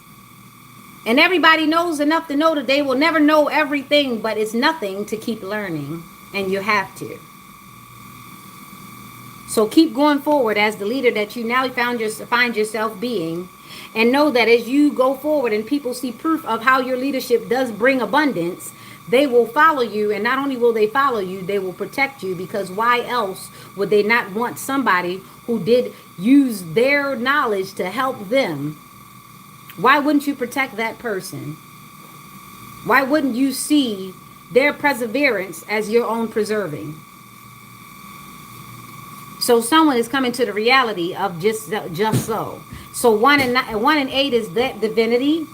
1 and 8, that's divinity. That is the 9. That is also September. But what is also saying that not only did this person not have to join the 9 divine, didn't have to join the groups, they were able to walk this walk alone and still become everything that those divine groups say that they have to beat and prod you and take you through all that for. They were able to go through their own spiritual hazing and become everything that is which and still remain sovereign under the protection and the guise of the Lord's guidance, and no other man on this earth. No other person on this earth can claim what this person has because it is a direct result from the protection and the guidance of God himself. And he be damned if he let any organization, entity, or business take his glory. Because we have a jealous God, and that's his glory. He will not share his glory and his grace and his praise. And this is why he had to make an example. This is why he brings some people forward, never letting any dynamic touch them, because touch not his anointed ones. They are the example of him existing. They are the example of his glory. They are the example of his grace and his mercy. See how much you did to them and they still came out looking like, being like, sounding like, being, walking like. And you told yourself that you was that. God had other plans. All right. So, remain divine, remain fine. Hey. Because you avoided that bind. He binding you to something. The only thing we want is a binding agent when we baking. When we cooking, when we making those treats, the only time you need a binding agent is when you cooking. Other than there's defeat. So make sure when you going into the woods, you navigate it well. All right, Into the Woods. That was definitely a Meryl Streep play that had Anne Hathaway. I never thought that I'd see a time that she played a mom, but yeah, Anne Hathaway is that. Okay, so yeah, we've got some great talent coming out. We've got some theater. We've got some stuff coming about. There's some greatness being stirred up right now. I don't know in which way it's going to play out, but in the next few days, you're going to see it. You know, it's crazy how this town damn near turned me into Aaron the plumber without the doonies and without the clout. Just basically had me running around and trying to mess up my damn bags for no damn reason. But I guess he wanted me strong enough just in case I gotta actually get into the ring. Just know that no less than 100,000 to put me in the ring, cause god damn it, I know they're gonna swing straight for my damn face. I know it, I seed it. And no, I'm not interested in Zeus Network. Page of Pentacles, Three of Cups, King of Wands. Why is there only a 3 out here? Because the Creator just lets me know, hi, God is around here. I see 33. God, you know, you always be around here laughing at these folks while I'm trying to make sense to them and you sitting there laughing. It tickles me. Anyway, Page of Pentacles, manifestation, financial opportunities, skill development, ambition, desire, and diligence. Keep at it. You're almost there. The Three of Pentacles, there are people that are celebrating you, but they can't tell other people they are celebrating you because they understand what the deal is, what the dealio is. There are some people that have always been on your side, but they could never let you know that they were on your side because they would have found themselves sabotaged and separated from you. So they could never reach out a good hand to you. Just know and trust and in good faith that they've always prayed for you. Somebody pray for me. And they didn't show it. Somebody pray for me. And I didn't know it. Now somebody pray for me. They didn't let me know it. Thank God they pray for me. Hey, I remember my daddy used to spend a lot of time on the prayer line. If there's anybody that's from that prayer line that still does that thing that they do, awesome. You have done a very good job. All right, so there's some people that are in celebration of you. However, like I said, they cannot come and join you publicly because that would give up their position. You see, God like to play a little sneaky game too. Just what the devil do, God got some things for you. You see what I'm saying? So while he thinks he's got some agents sitting there watching you, there are some agents sitting there watching them agents.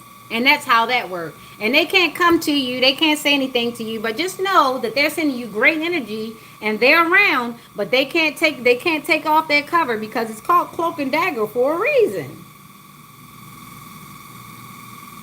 You remember that part on Saturday Night Live where the black and what would be Agent White and Agent Black, that sort of thing. So just know that there's duality working on our behalf all the time. Sometimes we just got to go with the flow and just be for yourself. Sometimes when you're so busy looking for support that you mess up yourself, and that's how the enemy sees you. He sees the desperation. Once the enemy sees the void, they start trying to fill it.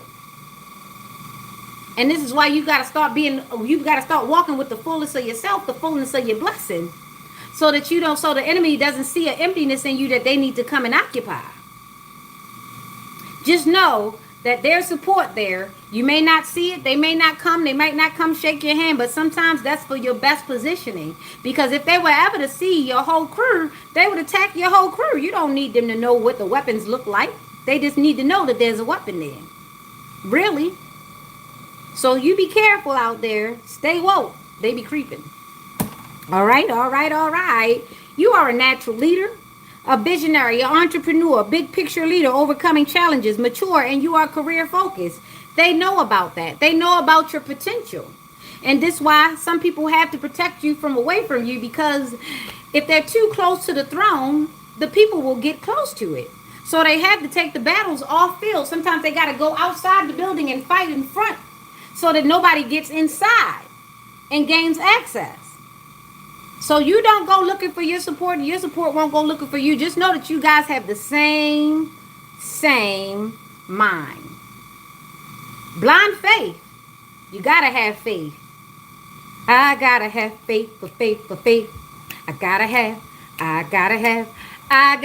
faith. Oh man, I remember the last time I went to the dance hall and they was playing American music, and I was mad because I wanted them to play dance hall. I wanted them to play reggae, but they were playing the old school music. Now I'm glad for those days when they do that, because sometimes you go in there and they'll play some gospel music and you be like, I am blessed. Mr. Vegas is one of them. He'll go from hitting you with it died, killing with the no. Just make the man know you're not blow. It's side, killing with the no. Telling the man you say so. You see? So you gotta have faith. All right? Have faith that you are a visionary and that God has paved the way from you. Sometimes you got to stop looking around and letting the enemy see that you are unaware. Sometimes you got to make the enemy confused. You got to confuse the enemy. Be so confident that the enemy thinks that everybody in the room is for you, just so they don't know what's happening. You got to be so confident that the enemy thinks that whatever they sent to you was already yours. Walk like that. That looks better. That's right. Straighten your back. Straighten your hat. Come on, Crown, let's go. All right, so that was the Taurus reading, okay? And that's a 3, divine intervention. And we're lasting but not leasting on the Gemini. Let's go, Gemini. Here we go, baby. The zodiacs for that Taurus reading was Cancer, Scorpio, and Sagittarius. Let's go, Gemini, let's go. You looking for the candy? It's in the bowl. You better wrap it up because this is the last month of candy. Oh, you want more food? Come, get here. Give me the bowl. Give me the bowls. Multitasking. Something I've had to do since everybody decided that I wasn't supposed to get support. See, part of the problem was they wanted me to beg for support. They wanted me to beg for a babysitter. They wanted me to beg for child support. They wanted me to beg for a babysitter, child support, some kind of support. They wanted me to beg for somebody to be my friend. They wanted me to beg for some food. They wanted me to beg for everything. This is why the man decided that in the last 3 months I would only get maybe $6 to $7 worth of child support for a whole grown boy. And you told your mom and you told your family that they're not allowed to help me or reach out to me. And the only way they're allowed to reach out to me is if I give you access. So basically, I'm stuck all the time watching my own kid. Well, it's my own kid and I loved him and I planned on loving him. So that's not a big compromise. It's just that it gets to be a little bit when you still have to do everything that you have to do. But guess what? When you know that the Lord has your back, you just keep your head down and you keep working. You know that the enemy wants you to beg in order for him to get a way in, because if you look up and you look a little empty and you have a void, that's when the enemy comes to fill that void, making it seem as though they're on your side. But that's why they need to get in. They need to infiltrate, and the only way to infiltrate is to make a weakness for you. And by way, the lack of support was supposed to be my weakness. And that's why you guys are so surprised I haven't been back and asked for any assistance, was because you were stripping me from everything.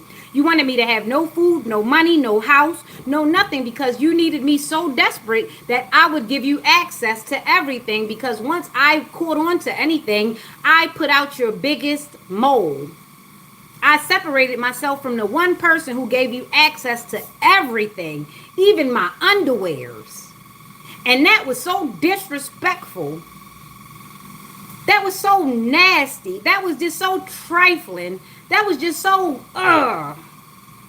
You had my own child handling my under things to give to you so that you could do things with them. Bury them in your backyard. You would taking my old shoes, my underwears, my bras. Y'all was just taking anything intimate that had anything close to my body and doing things with him. And when I found out that that's what he was doing, I put him away from me. So now the only way you feel as though you could get through is by way of damaging my support for my child, because you know if I'm by myself, I'm going to go hard. So you know that if I have a child, that's the way to get at me. So you want to control me by way of my child and his resources. And then you want to try to give me food insecurities and money insecurities and home insecurities and all these things, because that's the only way you feel as though you can get in and push your way in. But I'm keeping you out. You put all these weird neighbors around me, hoping that their kids will make my kid want to play with them, but he doesn't even like other people, so we're not worried about them. And it's crazy how a person would keep trying to report you to CPS, but they are the very ones doing the damage to every kid, and even their kid trying to damage you. And then they want to think you're crazy, but honestly, they're starting to look a bit crazy, because why are they so hard bent on taking everything away from you? Like, why would a person want to destroy you in such a way? Why would a person that is very hinged say that they love their grandchild but readily put them in poverty just to get access to their parent, willing to put their parent in dire straits just to prove a point? You need me. Well, if I needed you, why am I not back yet? Like, these people are willing to put me in a grave just to prove a point. Whatever point that is, I'm sure they've lost the way by now, because it's been so long. And the people helping them have to realize in their head that maybe they're erring on the point of mental lack thereof. Because why would you allow one person to put a person who's actually working hard and not breaking any of the laws in poverty? It makes no sense. Why would you even give access to a person to do that to another person? That points to the sadistic and masochistic nature of these people. You have to be a masochist to let somebody cause a person pain for no apparent reason, even to the point that they are willing to hurt a child in the interim of the thing, by way of hook and crook. There's got to be a sad woman that sits there with this man thinking, why don't you take care of your child? Why would you strip all of the resources and make your child suffer just because she won't allow you back into her bed, but you're laying in my bed and I'm laying with you? It's got to be something wrong with me to be wanting to be connected to a person who's that inhumane, that's born to a person that's inhumane. Because there is 2 alive grandmothers that are very well interested in me being a money mule and nothing else. They would rather take this child from me and cash him in than have me live and take care of my own child, because they told themselves that they had enough connections and enough people that would line me up so that they can get all of anything that I've ever worked for and put me somewhere in some deep dark corner and benefit off of me barely existing or not existing at all. So these are the sadistic things that I've been subjected to, because somebody wants to run my life. Somebody wants to run me into the ground because they haven't been able to usurp me. They haven't been able to take my things, my gifts, not willingly. So since I won't give up, and since I won't lay down, and since I won't bend or break, they just want to strip me of everything and hope that I take myself out, because they're too coward to do it. And even the ones who are able to do it and want to do it, why should they? Do they know the enacting that's going to happen if something should happen to me? By the way, I'm good one way or another, because God has already promised me something. I've died quite a few times already, so it really doesn't matter. And God said he has my son's back no matter what you try to do to me. So I don't know why you keep coming here. And I'm not doing nothing to you. I won't even be tempted into putting my hand into anything for you, because that is not the agreement that I signed. I signed up to be an example. That's it. Nothing, no more, no well, nothing. So you have to see that these people who are very sadistic, very masochist, these people want to live their life good. They want money, they want food, they want light, they want to live good, they want to walk without people damaging them, pushing and prodding them, talking trash to them. But why am I the only person who does not deserve any of those things? Yet I didn't do any of the things that you've done. A lot of you have done so many crimes, stolen, lied, done, cheated, adultery, passed STDs, slept with this one's man, stole this one, committed adultery, fornicated, been of double mind, did all sorts of things. Yet you tell yourself, I have no right to live in my peace. I shouldn't have any of the resources that I worked for. I haven't stole anything. I'm not a prostitute. I don't have an OnlyFans. I'm not on any dating profiles. If anybody has made up one, that's surely something that should be reported. This is my only social media that I am actually consistent with. This is the only one that I sign on to faithfully. So if anyone else has been operating with you through any other means that is not this one, that is not me, and you should report it. And if you spent money, I feel bad for you. You should definitely litigate. Because it wasn't me that received any of the things. I haven't received some of the things that were for me because I had someone that was stealing my identity because they wanted to take everything away from me. You have to understand, when the person who pushed you out and nearly died having you decides that you don't have a right to have any of the things that you came forward in this life with, they're willing to do just about anything. And their mind has to be unhinged from a very long time. And nobody saw it because they were doing it so long that they actually know how to pretend to be normal quite well. Even by studying me, they have fooled you by making you think that they taught me something. So Gemini is the last reading. That's the last but not least. But it's me. And Queen of Pentacles comes straight out. And then Judgment comes straight out because we're all always under judgment. And then the Ace of Cups, here it is. That love, that compassion, that creativity, those feelings, the spirituality, the intuition, the new baby. Sometimes it's not an actually baby. Sometimes it's just a new idea, something that you hold close to yourself, that you nourish and you grow, that you invest in. And that's your baby. And a new proposal and a new marriage, that's a new contract, a new opportunity. And sometimes the marriage is not to someone else. Sometimes you just have to marry yourself and marry yourself to the things that you see that's going to take you forward. So Gemini, we have Queen of Pentacles, which is nurturing, practical, providing financially, a working parent. Someone that actually works on it. You don't actually have to have a child, but you do have something to nurture. So that is your baby. So it is nurturing, practical, providing financially, a working parent. I'm aware that there are some people that think that they're so good at psychology and psychologically screwing with a person that they've actually unearthed themselves from psychology. And it's crazy that you went to school and you got all of those debts to do nothing short of what I'm doing. And I got it by divine intervention.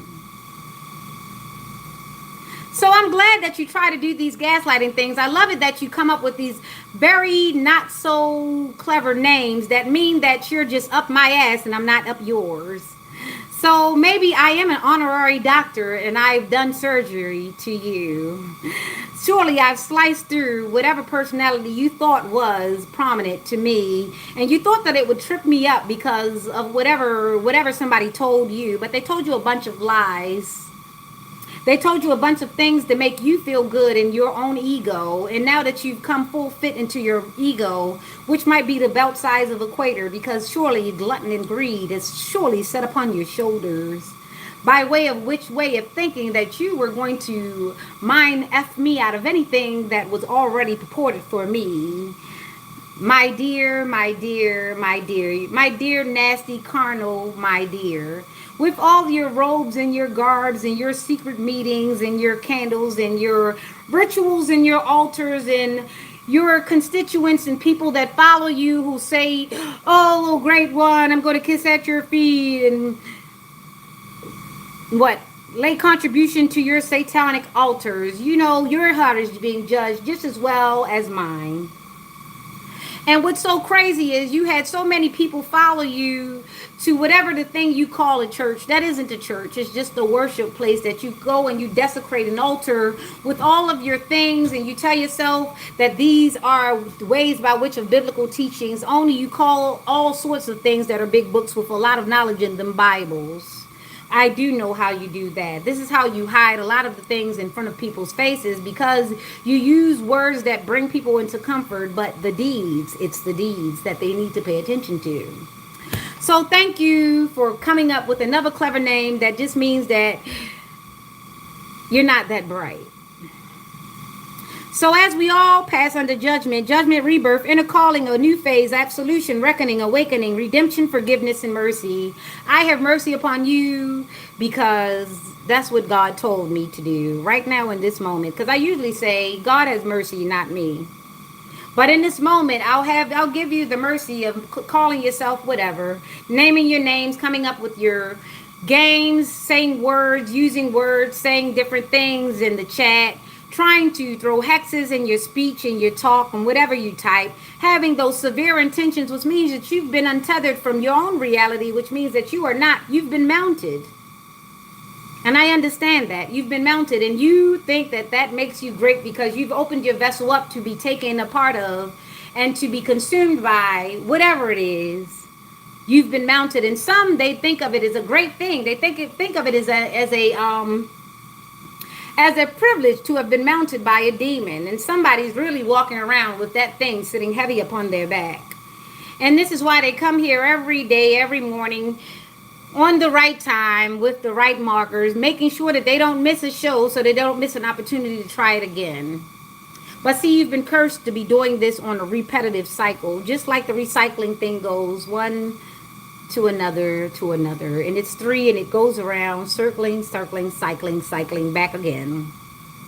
You're meant to keep doing this, because until you awaken and see what you've done and where you've led yourself and others to, surely this is what you guys will keep doing. You keep naming yourself doctors and pursuing your crews and pursuing your sororities and your letters and your color schemes, and going in and telling yourself that you'll repurpose this candle for this color, for this light, and this rite and this light and this ritual, and doing your little serpentine rituals and walking people through with blindfolds and telling them you need a chicken or a rooster or a guinea pig or a rat or something or a bird, and you're plucking their feathers and doing what you want and making people sit for days without talking and covered in blood and feathers and all sorts of things that you come up with because you've indoctrinated people into such spiritual practices. You guys are very upset that I didn't have to go through not anything. My spiritual hazing didn't look anything like what your spiritual hazing looked like. My spiritual hazing looked like experiencing you. And this is why I still lead with love and compassion, and I'm still going to create for the greater good. Even if you get a hold of some of my creations, maybe you'll give a flower to, or maybe you won't. Maybe you'll use that moment to be petty, but in that moment you'll still learn, and it won't matter to me because I'm not invested. That's above me now. And I'll get new feelings, I'll get a new sense of feeling. I'll throw away the old feelings, and I'll get new experiences which garner more feelings toward my betterment in life and towards yours too. And my spirituality will grow because I'll never hold on to religion like you guys have held on to religion and used it as a weapon and a dagger to steal and pierce the hearts of many, while still maintaining control and tethers. And I'm not doing that. I'm going to stick to spirituality, and I'm going to keep my intuition, and everything is as my new baby. I will hold it and cradle it, and I'll make sure I rock it, but I won't rock it to sleep. I'll just make sure I rock it into comfort. Because sometimes when the baby gets rocked to sleep, you'll drop the cradle, and we knows what happens to the hand that rocks the cradle, right? We remember that movie. Because movies move me.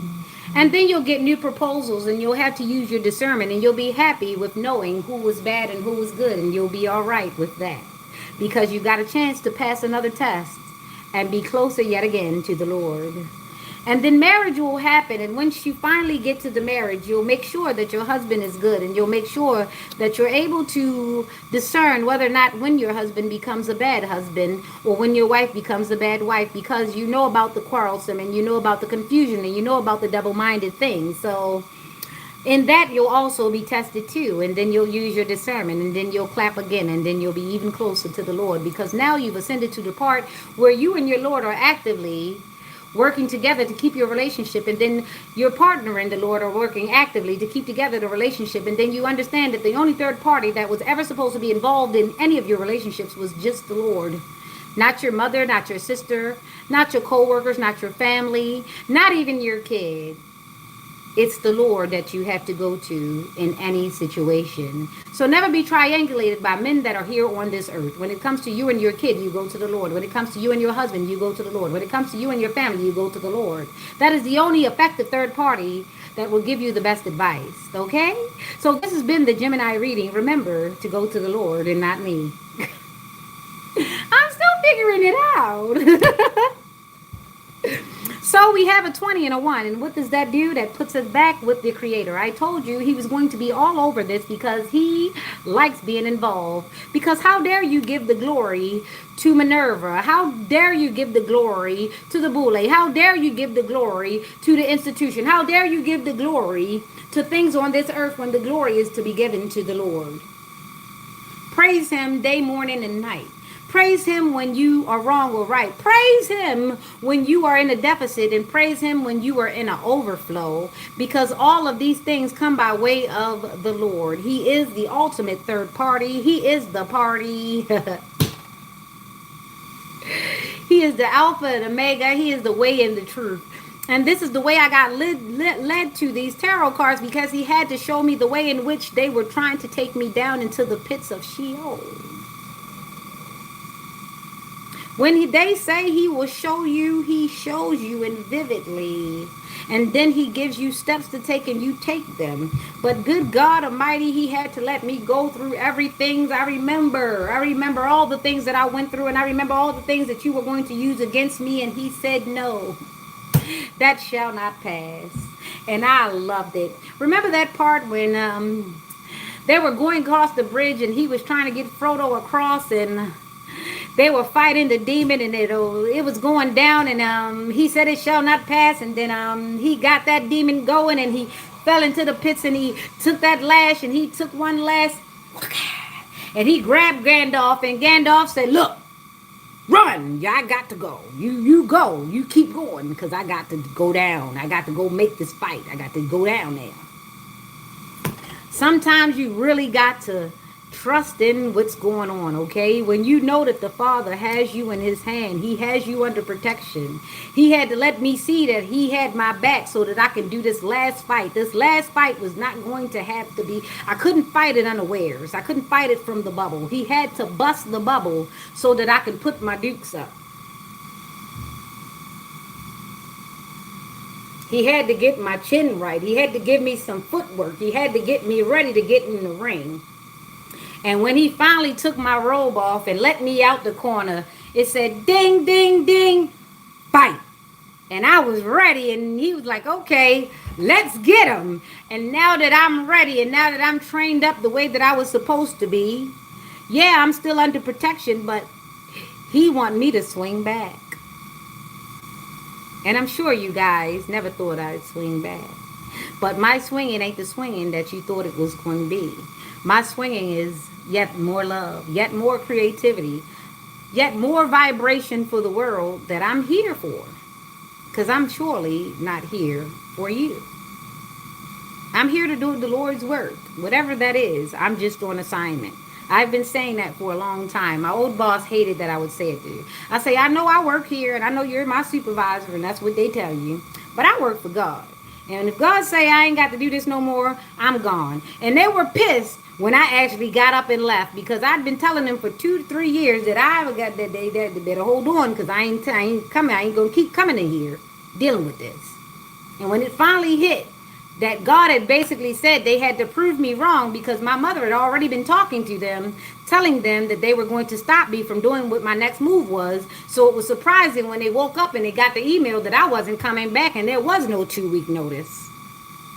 So then she started, well, you got to bring that computer, and you got to bring this, and you got to bring that. So I kept the receipt of when I dropped off the computer, because something told me that they were going to keep trying to use my computer.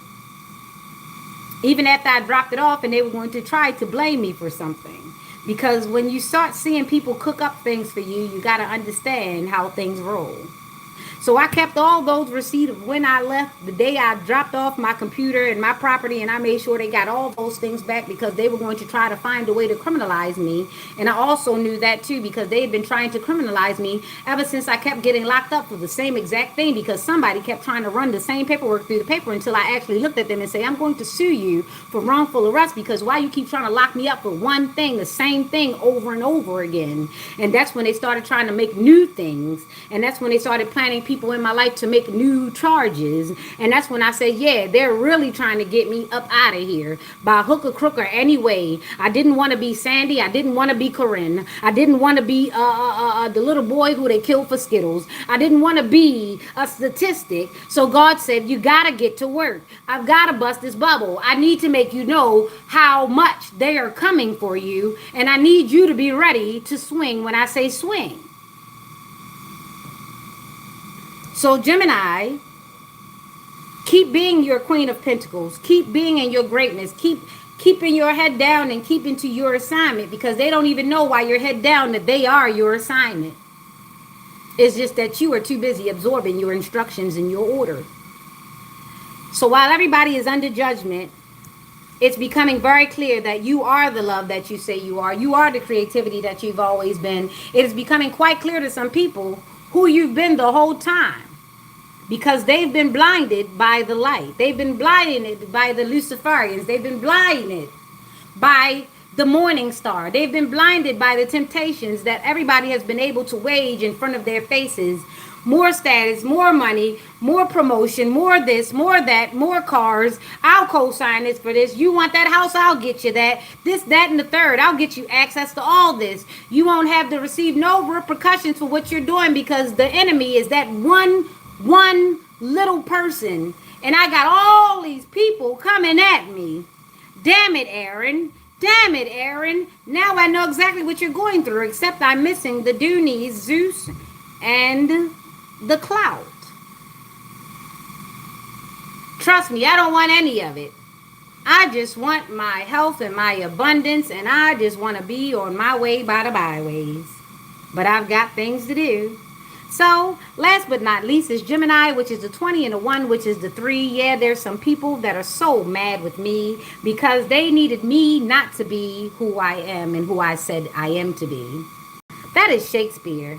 To be or not to be? That is the question. So, have a good one. Have a great one. Happy Thursday, hon.